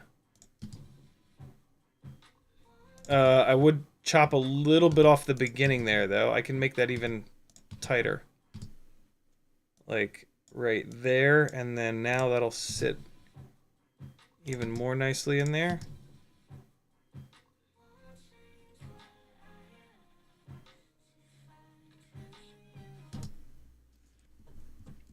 Alright, so we're going to find a bass drum hit. So what I'll do is kind of try to pause it in the right spot. Ready? So now I'm close, and so now I can just shuffle back and forth. I'll turn the volume up a little bit. And we're just listening for the thump. There it is. Hear it? So we're going to go thump, one passed. And so most of these keystrokes, I saw somebody, Denzel says, yeah, that's Premiere. Most editing software uses a lot of these same keystrokes. Arrow left and right for one frame at a time, back and forth. Control C or Command C for cut. So yeah, but whatever your software is, learn the keystrokes. Keystrokes are really important to having any kind of a workflow in editing. Otherwise, it's going to take you forever, and you're just going to hate it and quit. So we can do this here. Oops.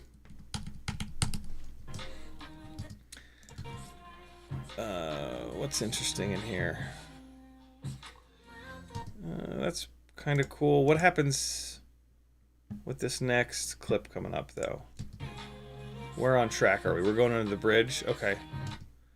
Oh, and I just realized this is in full speed still, so I need to actually slow this down, which is going to make this clip get a lot longer. Yeah, okay.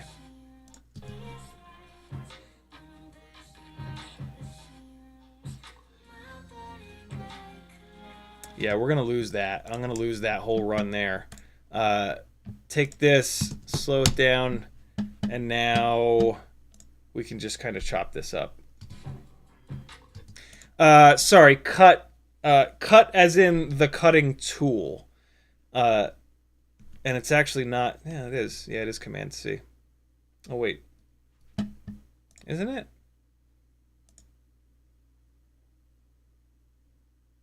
What was that? Oh, yeah, no. It's just C. It's just the letter city. The letter city. The letter C to turn on the cut tool. C and V. C turns on the cut tool. V turns on the pointer tool. The pointer tool is what you can use to grab the clips and move them around. The cut tool is what you can use to cut a clip like that. And then Command or Control Z for undo. They're right there on the keyboard. Z, C, and V. You'll do a lot of back and forth with those. Moss1 says, nice footage. Thank you, dude. Walter says, good lessons for me. Walter also says, which software is it? And do you know free software can use GoPro software? I've never seen the GoPro software. If you're on a Mac, iMovie is brilliant. I used iMovie for like 15 years. It's really, really, really good. Walter says, darn good flying. Thank you, dude. Yeah, iMovie is kind of brilliant. Well, it used to be. There's a chance that they've simplified iMovie so much that it's not like amazing anymore, but it's probably still amazing. Okay, yeah. So this needs to get cut up for sure. And I'm gonna cut the beginning off. There's really not much going on here in the beginning. I don't really love this clip, if I'm totally honest. I know what I'm gonna do though. So I'm gonna cut it here. Oops. I want to see how that...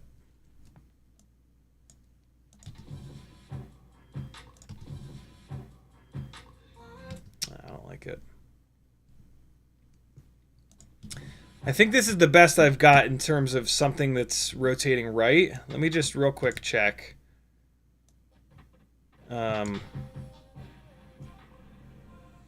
These are probably going to stay. I don't know if I'm going to leave both of these kind of like farting around clips, but we'll see. What do I got rotating right? Anything? Come on. Come on, what do we got? What do we got? Where's it at? No, it's just another head-on. Watch the end of this one. Was this the one? No, it's the next one. Fucking wham! I got my clock fucking cleaned by him. Here's some extra stuff. Alright, what do I have? Rotating right. Anything? Kinda. Not really, though. Let's just playing around. And then I know these runs. Alright, now, yeah, we're sticking with that. That's what we got. It'll be fine.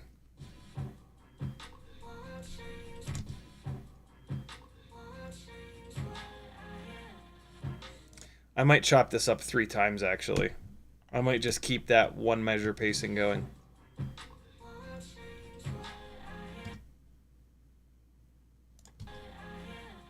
See, now this cut's going to be harder because there's not like a bass drum hit or a snare hit. It's just vocals, just a solid vocal note.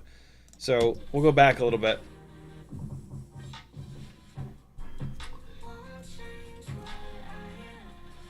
There's nothing there, right? But we can get it. So you get it close in this scenario and then just cut and chop to the next bit that you want and just watch it and just see if it's even remotely decent. So I want this here, so we'll take that, clear it, V for the pointer, drag this in, and so now you just watch this a couple times to see where this hits.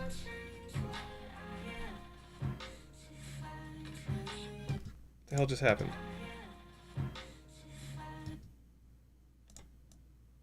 Why is there not... Oh, I'm cutting up the wrong...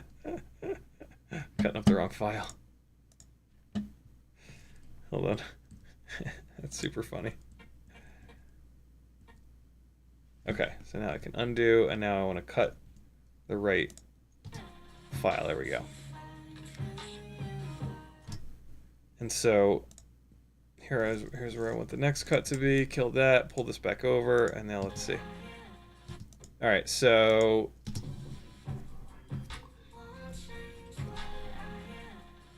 that's pretty close. You got it when you do it this way. You got to watch it a couple times without an audio cue. You got to really, because if it's off by a frame, it just ain't quite right.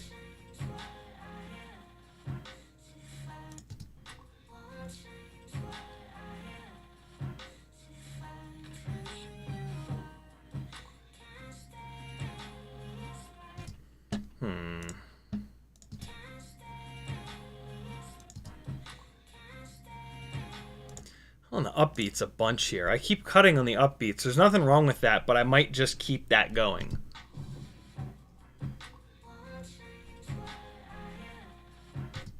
So I could extend that one out to this upbeat, and then I think I can let it run.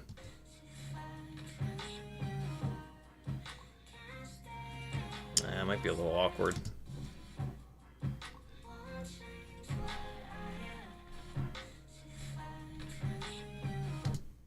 No, it's just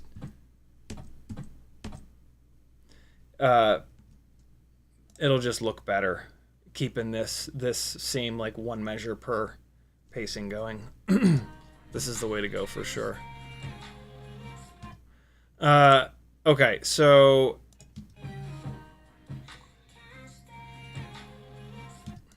yeah, I just need to extend this out. All right, so let's pick this here. When this is done, like the first 2 minutes will be good to go. This is the last little bit. Perfect. Oh yeah, that looks really nice. 2, 3, 4. 1, 2, 3, 4.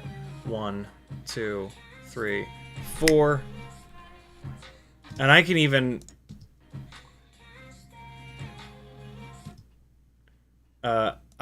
delay this a little bit to really keep it on.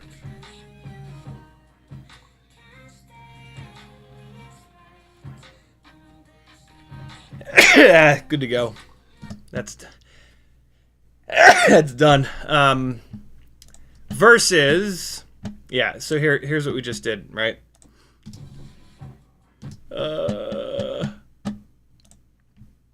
Black hole.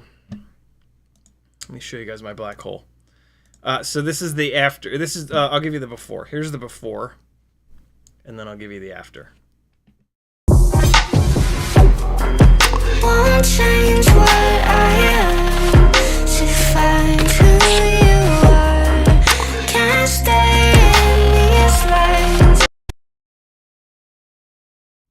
This is the after.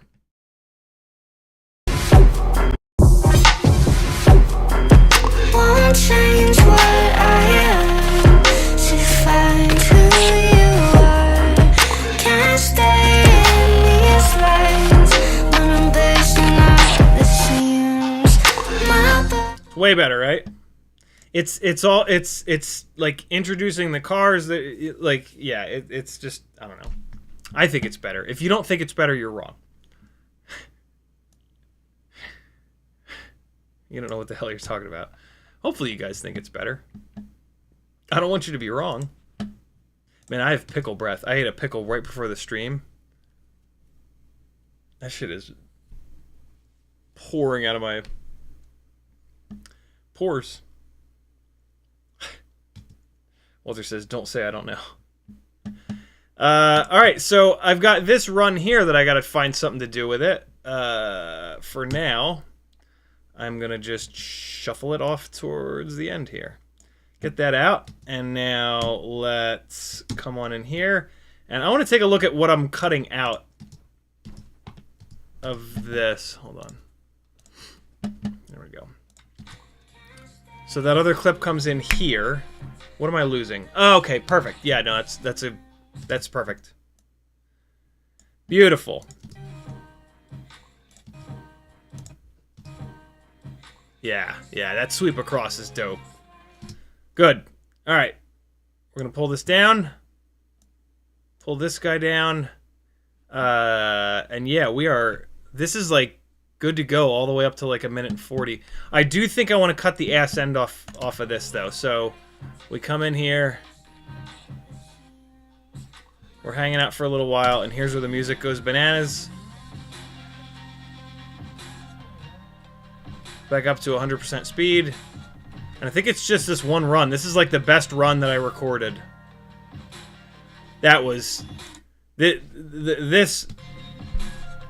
Right here, that correction to track with them. Oh my god. I couldn't believe I hit that without backing into something, without hitting the ground.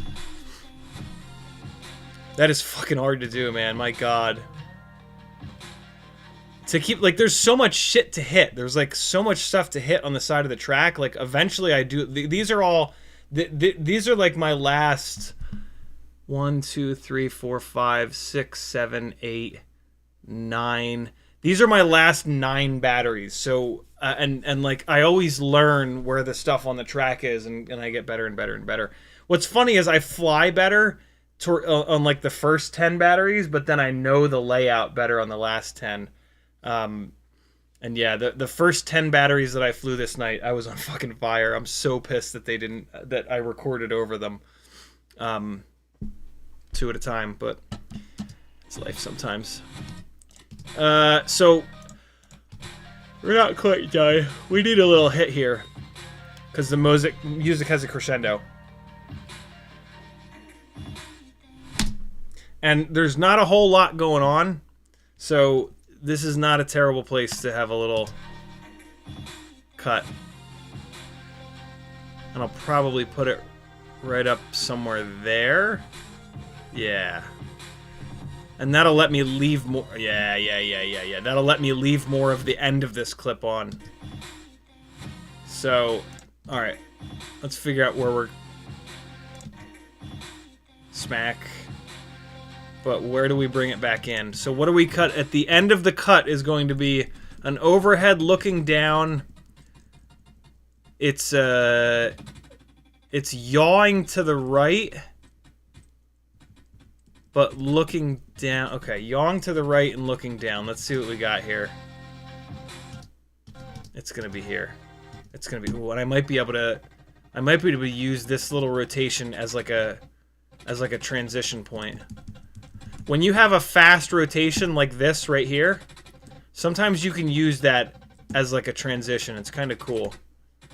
Let's try to do that here. So there's the meat of the rotation.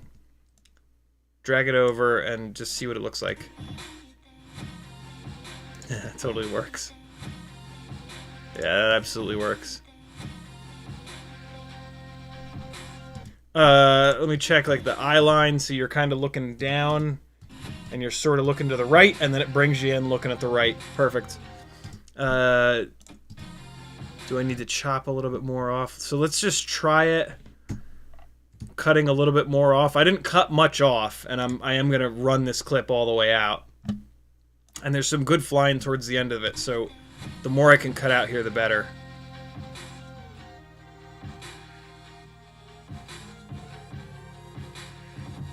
Alright, yeah, so let's see how much more I can get out of there.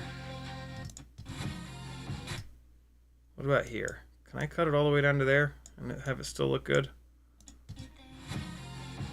Ooh, not bad. Ooh, I actually like that better. No shit, okay.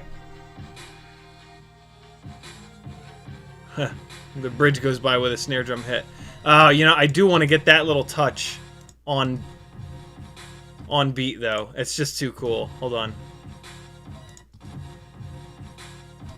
So it's early.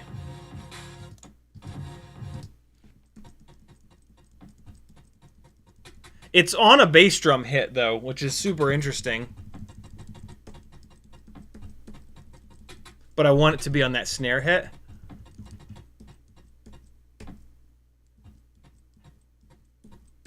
That's 6. That's 6 frames. It's 6 frames too early. So if we zoom in here and we pull it over by 6, and then we do that, let's see what that looks like.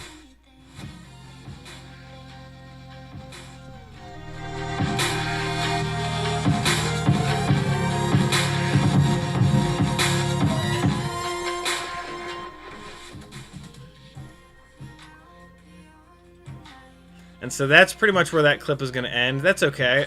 I kind of bumped him there, and then they're done running by that point. This'll work. Smack. That's where it's going to end. Yeah, that works. He straightens out, which they try not to do. So yeah, there's a big mistake by the yellow car there. So we'll be covering that up, which is great. Yeah, so that's where it's going to go. Ugh. All right. Ending it there. And I think now we're going to drop back to half speed. But let's see. Nah, that's not the one. Oh, I don't hate that. I could maybe do a bunch of these head-ons in a row if I play my cards right. But Erickson says, dude, just sat down to solder, pulled the cap on my flux pen, and it broke open. Oh. Yeah, dude, that's when I stopped using flux pens. The same thing happened to me, but it went all over the desk, and that's the last time I used a flux pen. I like these syringes with the paste flux in them a lot better. That sucks, dude. Yeah, that stuff is fucking nasty, yo. It's so sticky. Flux is gross. It's also like very petroleum based, I think. So don't let yourself on fire. All right, so at the exit of this clip here, it's a big moment in the song, so I mean you could pretty much put anything here, but at least eyeline related, your viewers are looking at the right side of the screen. See if I have something that's gonna mimic that. I wonder if this will work in here. Oh, nope, I have that layer. Oh, I don't hate that. Oh man, that's even the right length. Hold on. This might be cool. Wait, no, short ones. Short ones, then long one. That's what she said. What's this look like?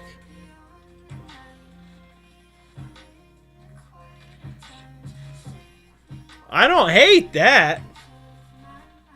And that's a nice long head. Yeah, okay, that might stay in there. That's kind of an accidental. That's a little happy accident if I ever saw one. There's another one. Can I sneak this one in here too? 4 head-ons in a row.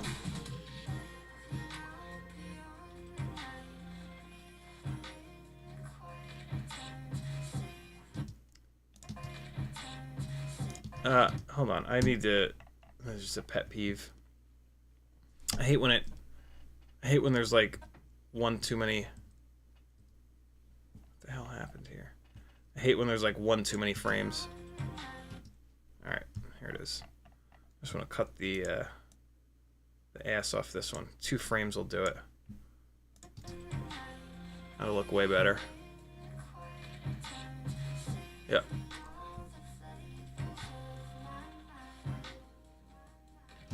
Oh, is that the same pass? It's the same fucking pass here. The one headlight car is straightened up. No, wow, it is two different passes, but boy, oh boy, they are very similar. Let's see which one's better. I'll use whichever one's better. Big angle, big angle, big angle, big angle. He got there. And then I smash into him, which is kind of cool. Versus this one. They're a little bit earlier in the corner. Oh, nice proximity on these three. Tons of angle, great proximity on the first three. The one headlight car is all straightened up. That's a tough one. It's this one. If nothing else, because I fucking slam into the black car. I am going to cut the beginning off, though, so that I hit the black car on beat. Probably on that snare drum hit right there. Let's see.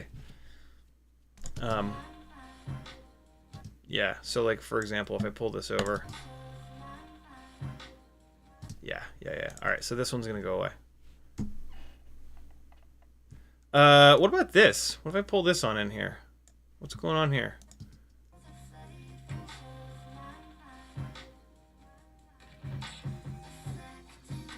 Not bad, not... I think it would be better off here. I think that's where I would want it.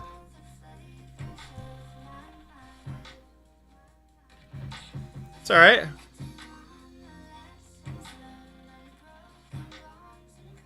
It's alright. Let's save. Take a breather. Oh shit, it's 11:59. Look at that. Teddy Spaghetti, what are you doing, little boy? What you doing, buddy? Come here. Man, he keeps his distance. He doesn't like when I pick him up and shake him in front of the camera. It's the weirdest thing. You don't like when I shake you? What if I just hold you? He doesn't like when I hold him. Ugh, come here, buddy. Come here. I won't shake you this time, I promise. You can just sit up here on the desk, and I'll just scratch your little face. How about that? Oh, you stink, dog. Oh, God. What have you been getting into outside? Oh, it smells so bad. How's my pickle breath, buddy? How's that pickle breath? Doggy, I'm gonna eat you when you're sleeping so that no one else can have you. See, this isn't too bad. You just sit here.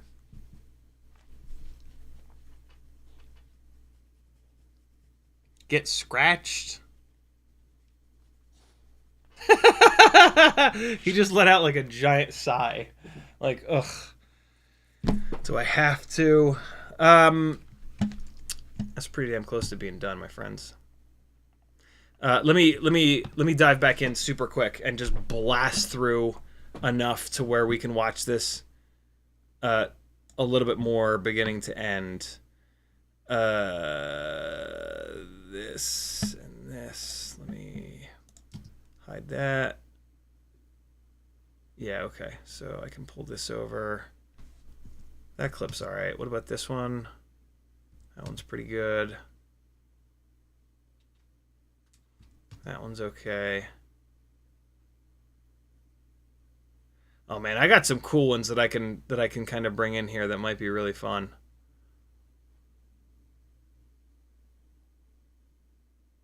Some of these are really cool, and once these are slowed down, they could be really fun. This is actually me flying the freestyle rig a little bit. I put one battery through the freestyle rig and just tried to like blast it all around the room so that I could then slow it down like this and maybe something cool happens. And I kind of dig it. I'm not going to end up using that, guaranteed. All right, real quick.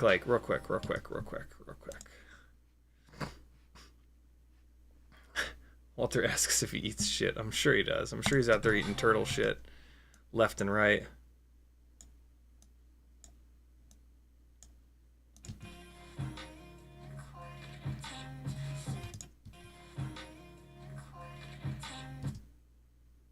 Why does that look so weird all of a sudden? Hold on.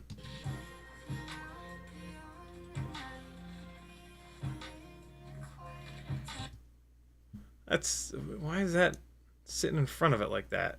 What happened here? Alright, get the hell out of here. Get down in there. Get!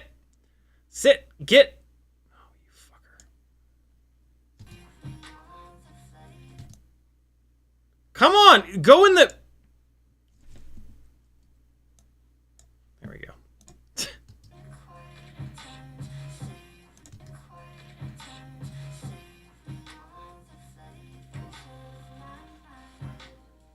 Ah, I see what I did. I didn't finish. I just needed to do that. That's all I needed to do.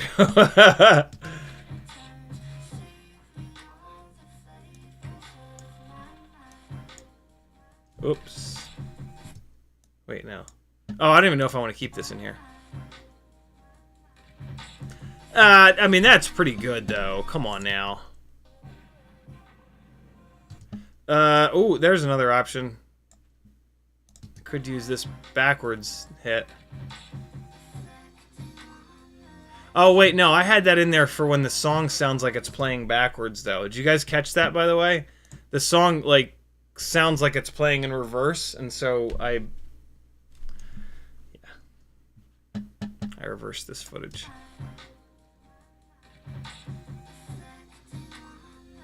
I need something strong to put in here. We're still early on. What's the strongest shit I got? Oh, it's this. It's this for sure. Yeah. Because it's the same cars as well. Yeah. That works. I like that.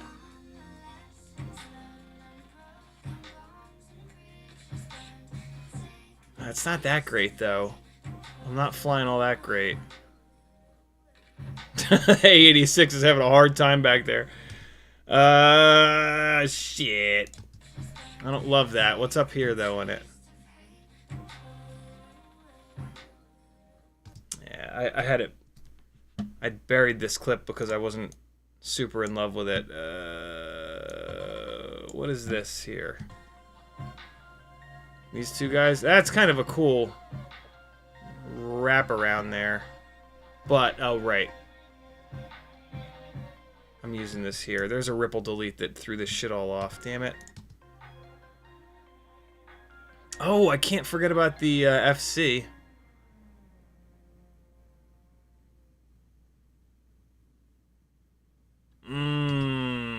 Yeah, that needs to get on in there. And then what's this? Oh, this is that run with the Lambo. That's right. I had a really good run with just the Lambo, but like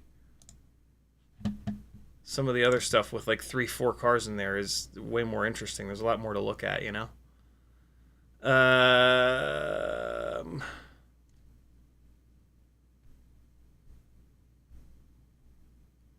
I try to get the best driving from everyone in there as well. And I try to get like all the cars in there so there's like super variety. Interesting. I need to start using this stuff though. So let's pull this back here. Drop this over there. That's in regular speed.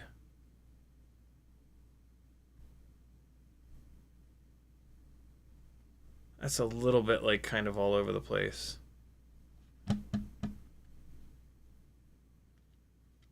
That's a pretty good run, especially because it has torque motorsports in it.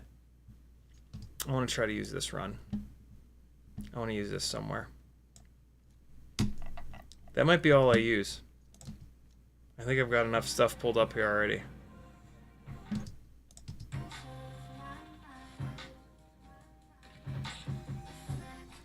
I need to figure out what I'm putting here.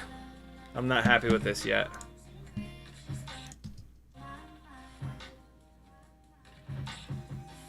mean, that works, but then it's kind of all over the place. Like, what am I looking at? The Vet,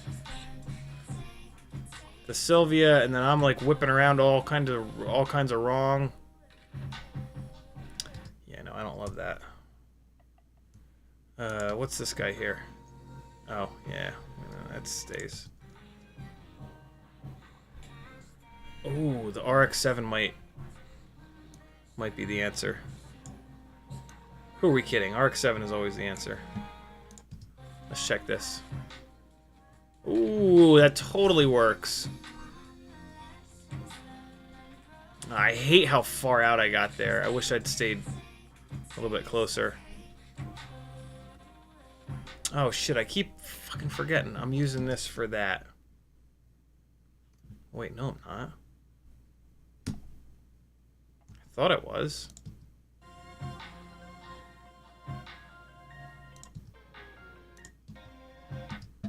No, I am.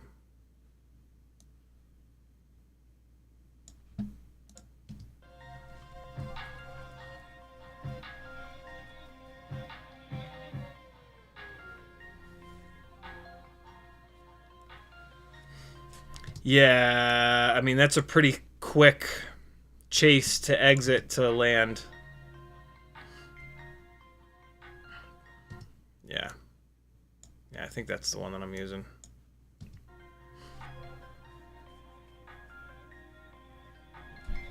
What the hell's the end of the song? Jesus.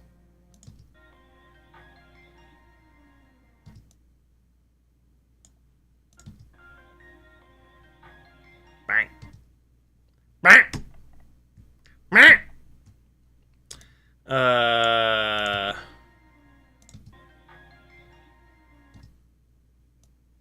Well. There it is.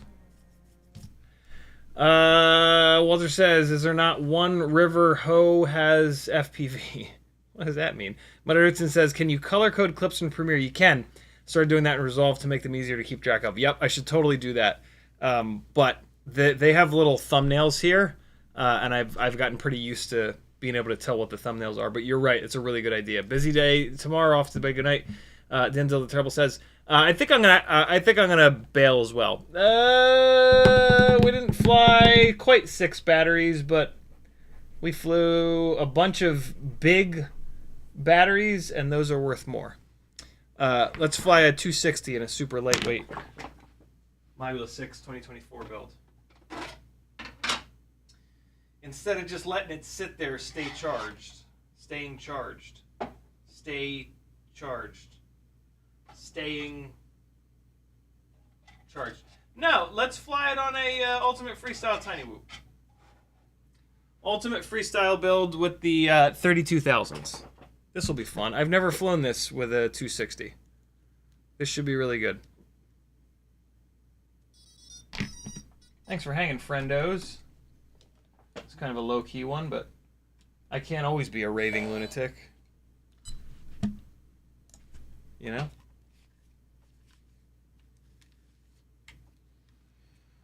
Alright. Testing warning. Let's see if this is ELRS 2.5. I bet you it is. It is indeed. Lightweight Ultimate Freestyle Tiny Whoop coming at you.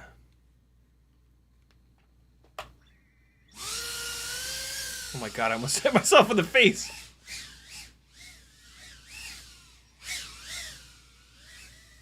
Oh god. Yeah, this is a lot. I couldn't be flying 2 more different rigs. Oh my god. It's so goddamn different.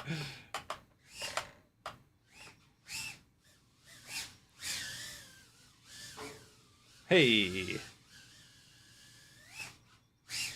Oh god. Oh! Boo. No, no, no. Leave me be. Let me live. Thank you. Ah! No! Didn't need to disarm it. Saved. Oh!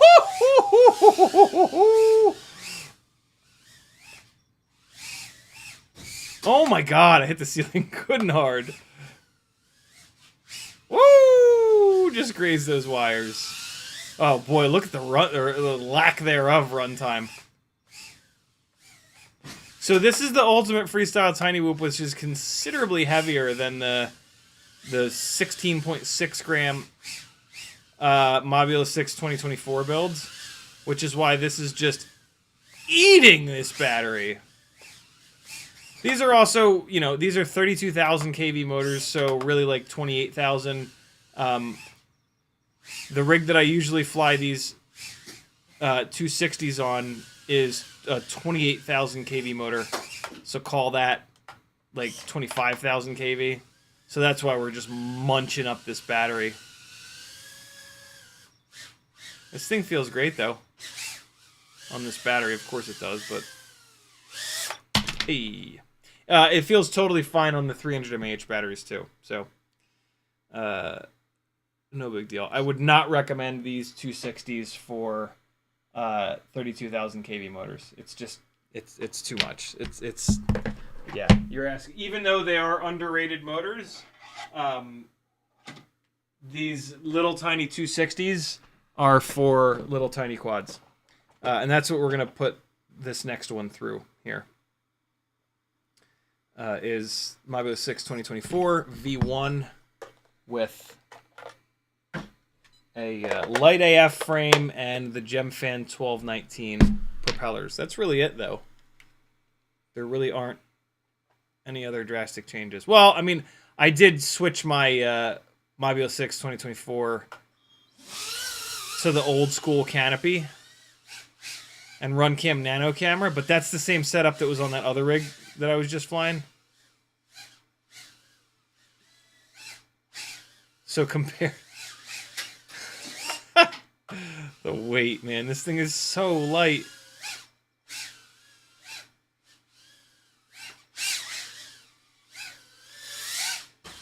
Every once in a while you can kind of see that little mid-throttle oscillation weirdness that these Mabio 6 2024s have. Maybe. You guys might not be able to see it. But I can see it in the goggles, and other people with the Mabio 6 2024 have mentioned it.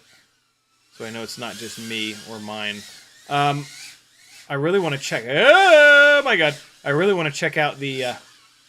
oh, boy. With my V2 Mabio 6 2024, I put it into a drift car chasing setup. And I want to see if that has the... let's see if that has the jello too. Can you please? Anybody looking for a absolutely beautiful set of JBL Studio 580s? They are spotless. These are some of the best, if not the best, floor standing speakers you can get for under $1,000. I wanted to go back through it. Matty flip style. Woo, boy. Oh, God, what was that? Oh, you son of a bitch, you. It got me, man. It got me. Mikhail is building the 8mm glide. That's pretty cool.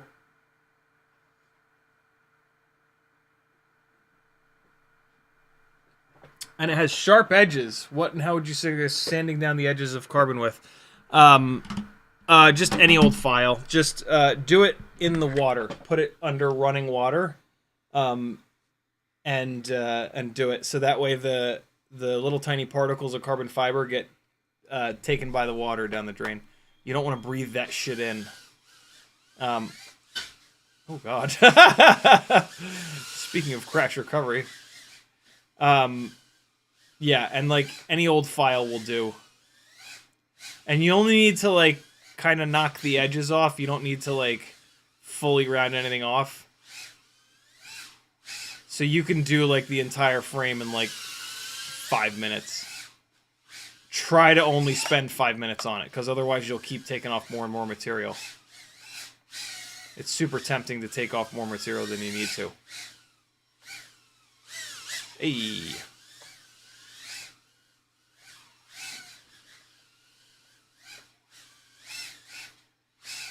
Hey, where my Florida people at? I might be going on a road trip to pick up the right speakers, the speakers that I thought that I was buying. And it's down they're down in Florida.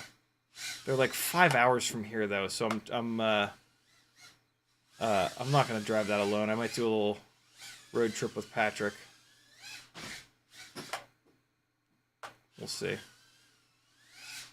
I know he's got a lot going on. Hey. Oh, man.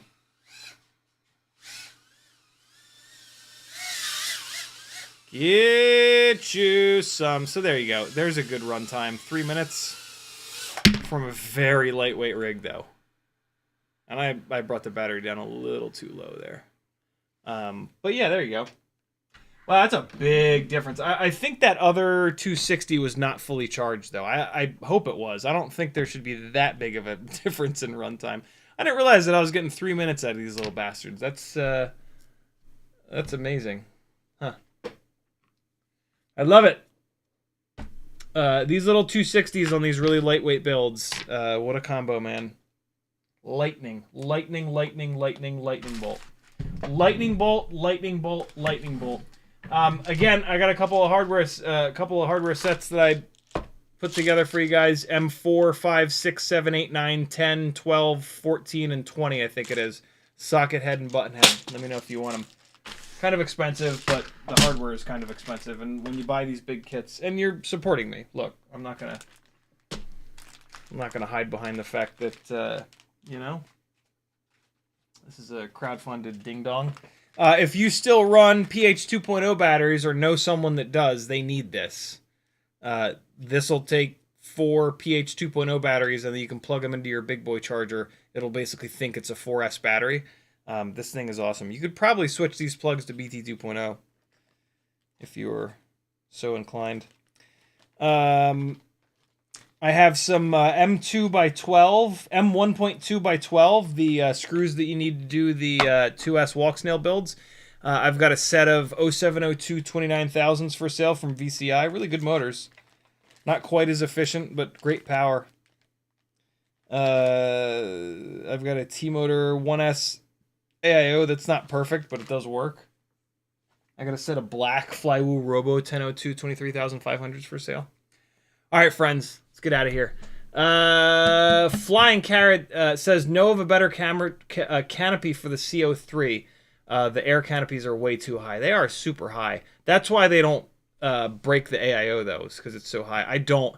Although usually the front lens element of all these cameras is exactly the same. So that CO3 camera might work with any mount. The problem with the CO3 camera is the board on the back is tall. So I don't know. I would just like it, but it very well it won't fit in McStinky. Look for camera mounts that just hold the lens, and then you should be fine. Thanks for hanging, friends. I'm gonna do a little more work on this edit, and then turn into a pumpkin. Wish me luck. See you guys on Wednesday for Whoop